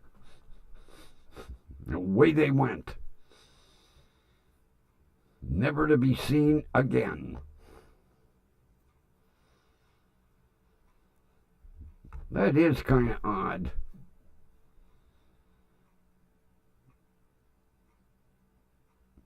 Yeah, and like nobody questioned it. The only store that had a snow cave in was Barney's. You have a whole plaza full of stores. There's the only one that caved in.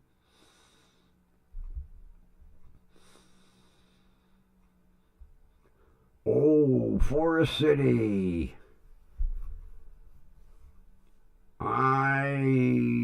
Oh man, I spent a ton of money at Forest City. I remember Forest City. There was one right up on Brook Park Road.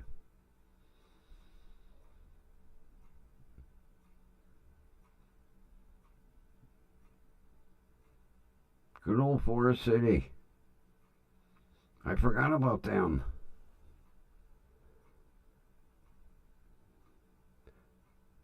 I'm trying to think.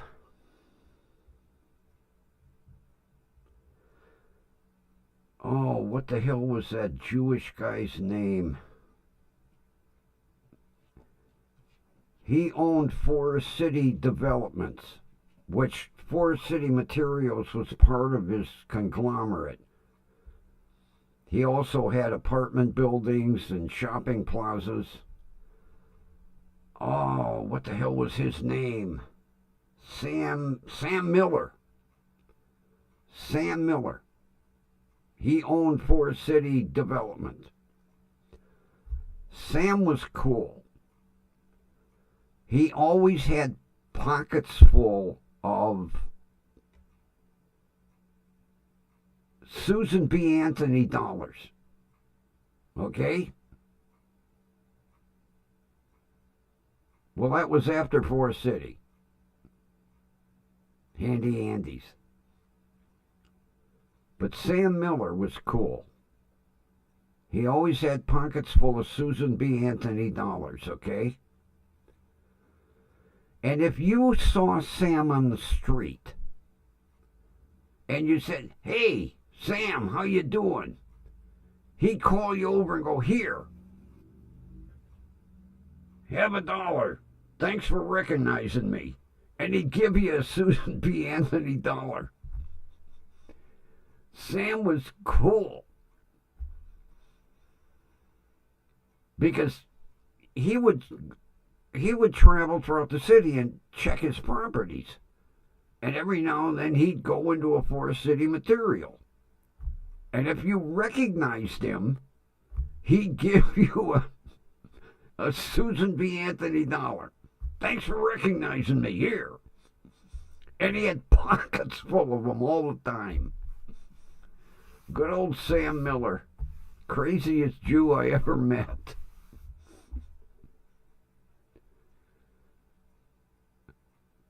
And I tell that story and people are like, "What?" Yeah. He had pockets full of Susan B. Anthony's. And if you recognized him, he'd give you $1. Of course, he was a millionaire because he owned everything that said Forest City on it, like his apartment complexes and that. He owned them. But he would travel around. You'd see him in a Forest City store. "Hey, Sam, here's $1. Thank you."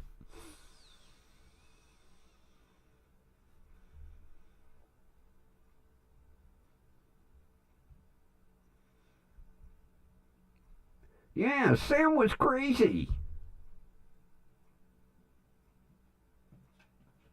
He was. If you recognized him, he gave you $1 here. And they were Susan B. Anthony's on top of it. But yeah, I had heard that from employees. Here, have $1. Here, have $1.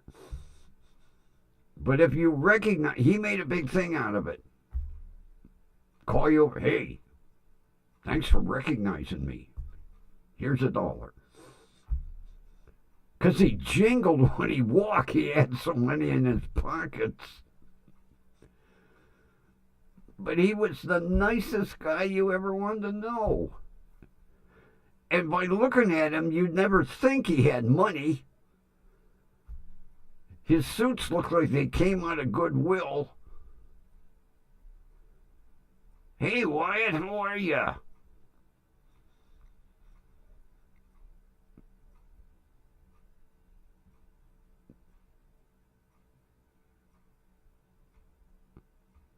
So I can remember seeing him in his suits. And the material was so old it was shiny, you know. His tie was always half notched, you know. But the nicest guy you ever really wanted to meet. Because I can remember I was out at Berkowitz working a funeral. And Sam is walking around giving everybody a Susan B. Anthony dollar. Here, have a dollar.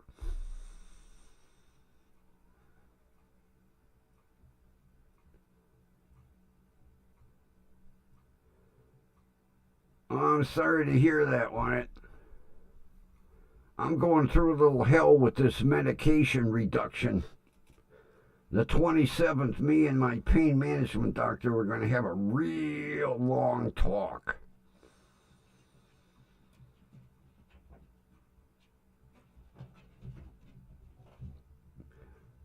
Yeah, you're right, Kathy. Columbo.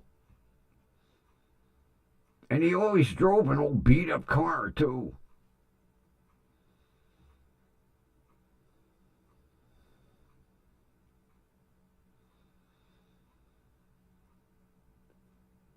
Yeah, the problem is they didn't really catch, you know. People are like, a dollar coin? Oh, come on.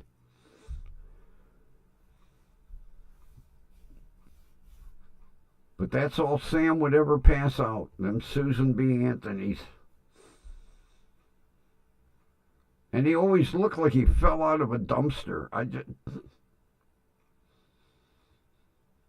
But one of the nicest guys you ever wanted to meet.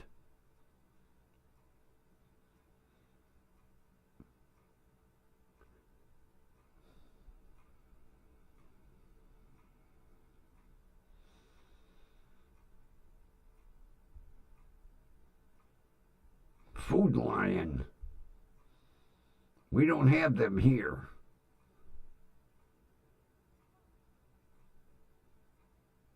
I went grocery shopping earlier. It took me about 5 minutes to put my stuff away. I don't shop big, though. I shop a week at a time.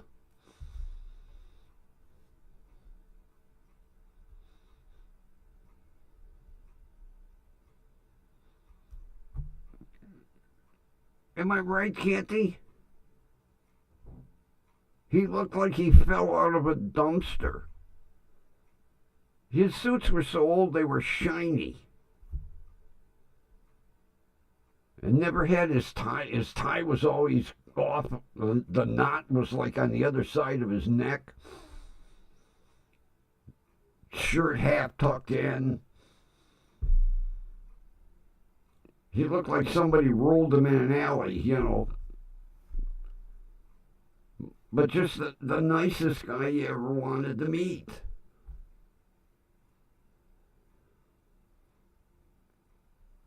Well, we're thinking about you, Wyatt.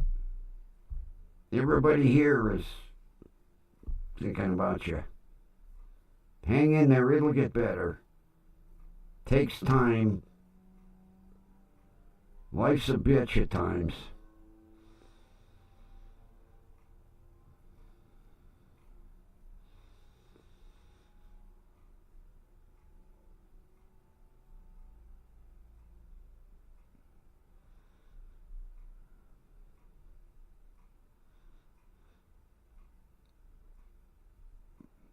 And you could tell what Sam ate because there were always food stains all over his tie.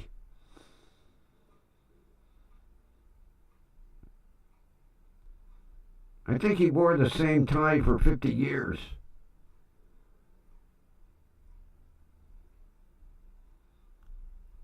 You you you wouldn't believe that the guy was a multimillionaire. Anything that said Forest City on it, he owned. God, on the east side, he had them big, huge apartment complexes. He owned Forest City Materials. The guy was a multimillionaire and looked like he was homeless. I think he wore the same suit. I don't think he had more than one suit.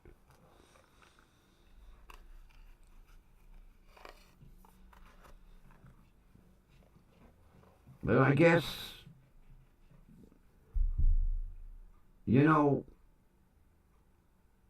he was generous. I had heard that, if employees were having problems, they'd go to him and he would help them.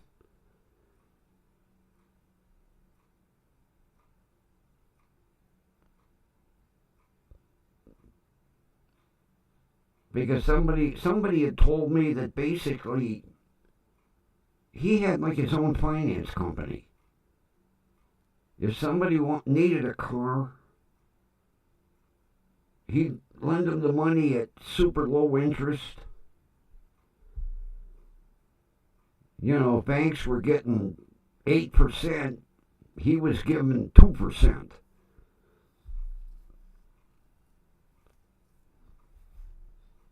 Well, if you like Columbo, that was Sam Miller. Like you say, tie was always askew, gravy stains, shirt pulled halfway out of his pants. He looked like a homeless person. But you could tell when Sam was coming by the jingling of the Susan B. Anthony coins in his pocket.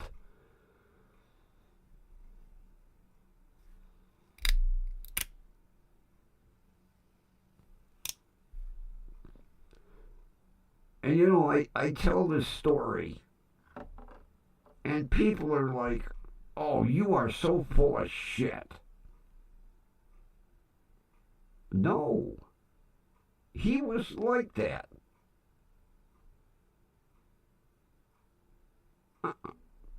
I was shocked the first time he did it. I was like, hey, aren't you Sam Miller? Here's $1. Thanks for recognizing me. Okay.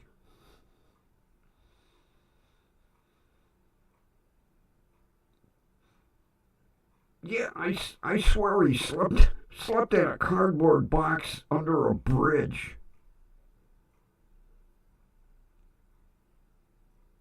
And it didn't bother him. He was like, this is me.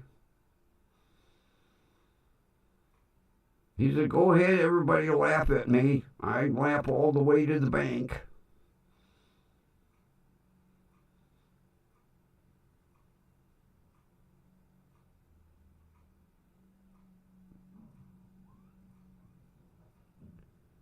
Well, I'll let you in on a little secret, Wyatt. In 1948, my mother turned professional wrestler. She wrestled here in Cleveland. She was a professional wrestler.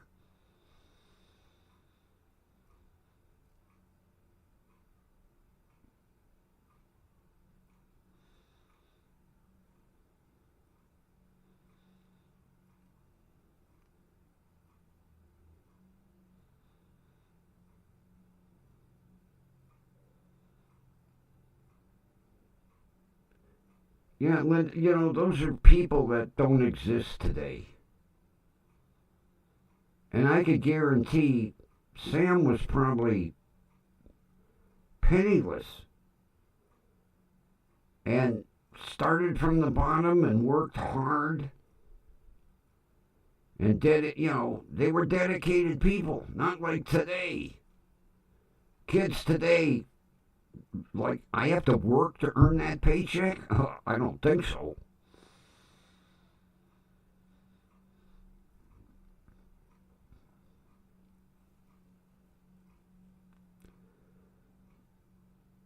I just read the autobiography of Mel Brooks. Mel Brooks was literally penniless.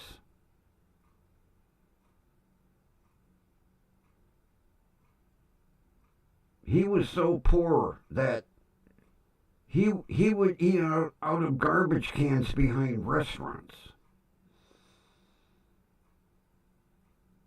And look at him today.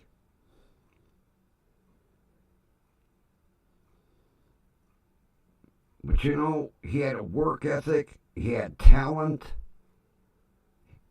Luckily, he made the right connections with the right people who recognized his work ethic and his talent and became world famous.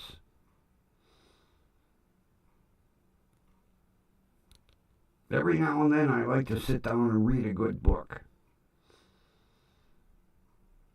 But it's got to be something that, catches me. Something that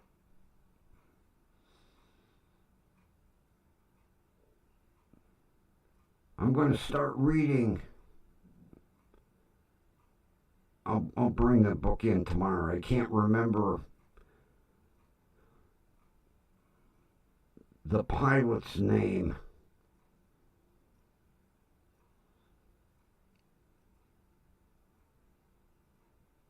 She had that. She was captain of that Southwest jet that the motor blew up and blew a hole in the side of the plane. And she landed that thing in Philadelphia on one engine. I can't remember her name. I'll bring the book in tomorrow. I just got it recently. I haven't had a chance to really look at it.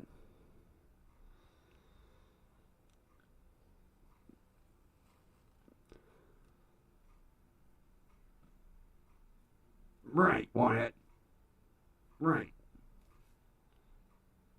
But kids today don't have that work ethic because they've had everything handed to them and they still expect to have things handed to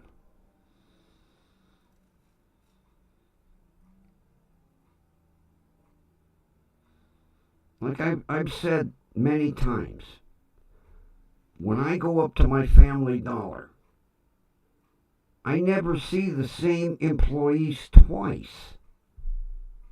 And the manager told me they don't want to work. They get their first paycheck and he never sees them again. And they don't want to follow rules. They walk in and they think they know it all.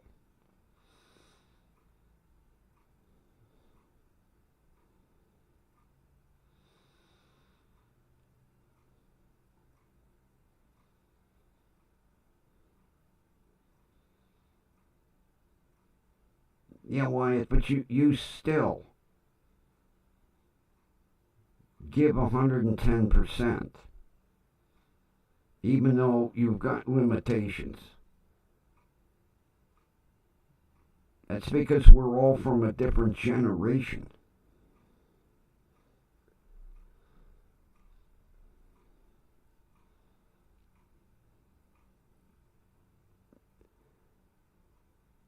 When I got put out on disability,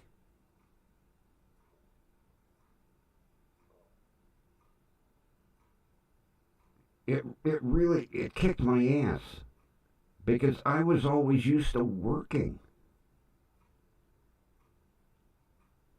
And to be told you can't work anymore is almost like a death sentence.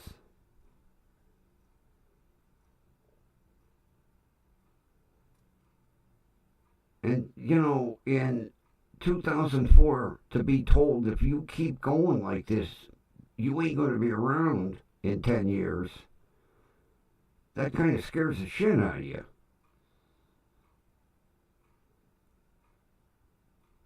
I did not enjoy not getting up and going to work. I'd get up and nowhere to go.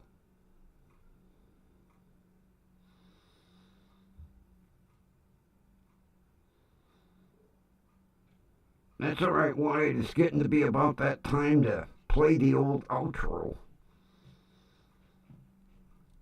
and make me some dinner. And I can guarantee I have a hungry cat outside the door waiting for his delectables. Spoiled, rotten animal.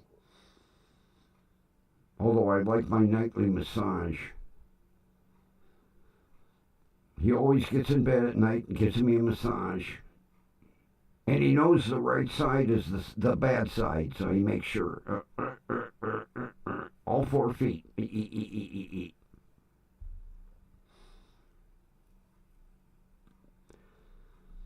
Christ, I didn't realize he's goddamn 9 years old.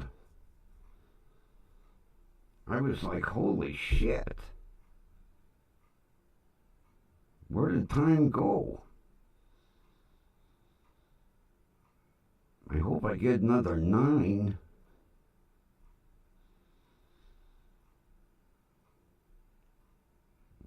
He's my buddy.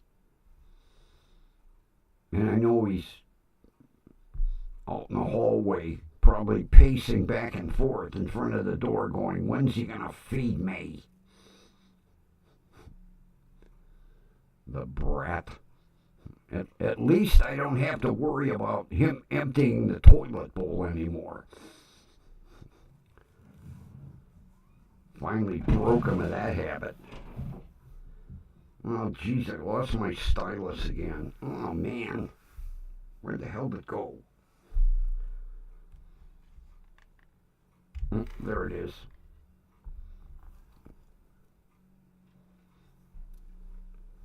Okay, music time. Music time. Come on. Music time.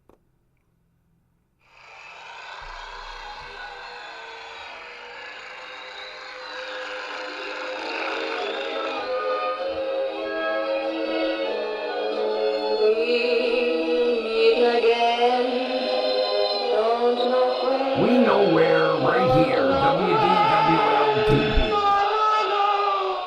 7 p.m.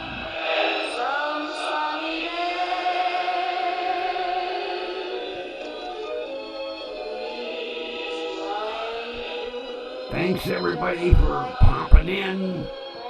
It was another fun night. We talked about grocery stores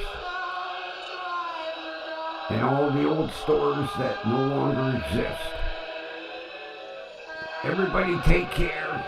Have a good rest of your day, evening, afternoon, wherever you are in the world. And we will meet again tomorrow night.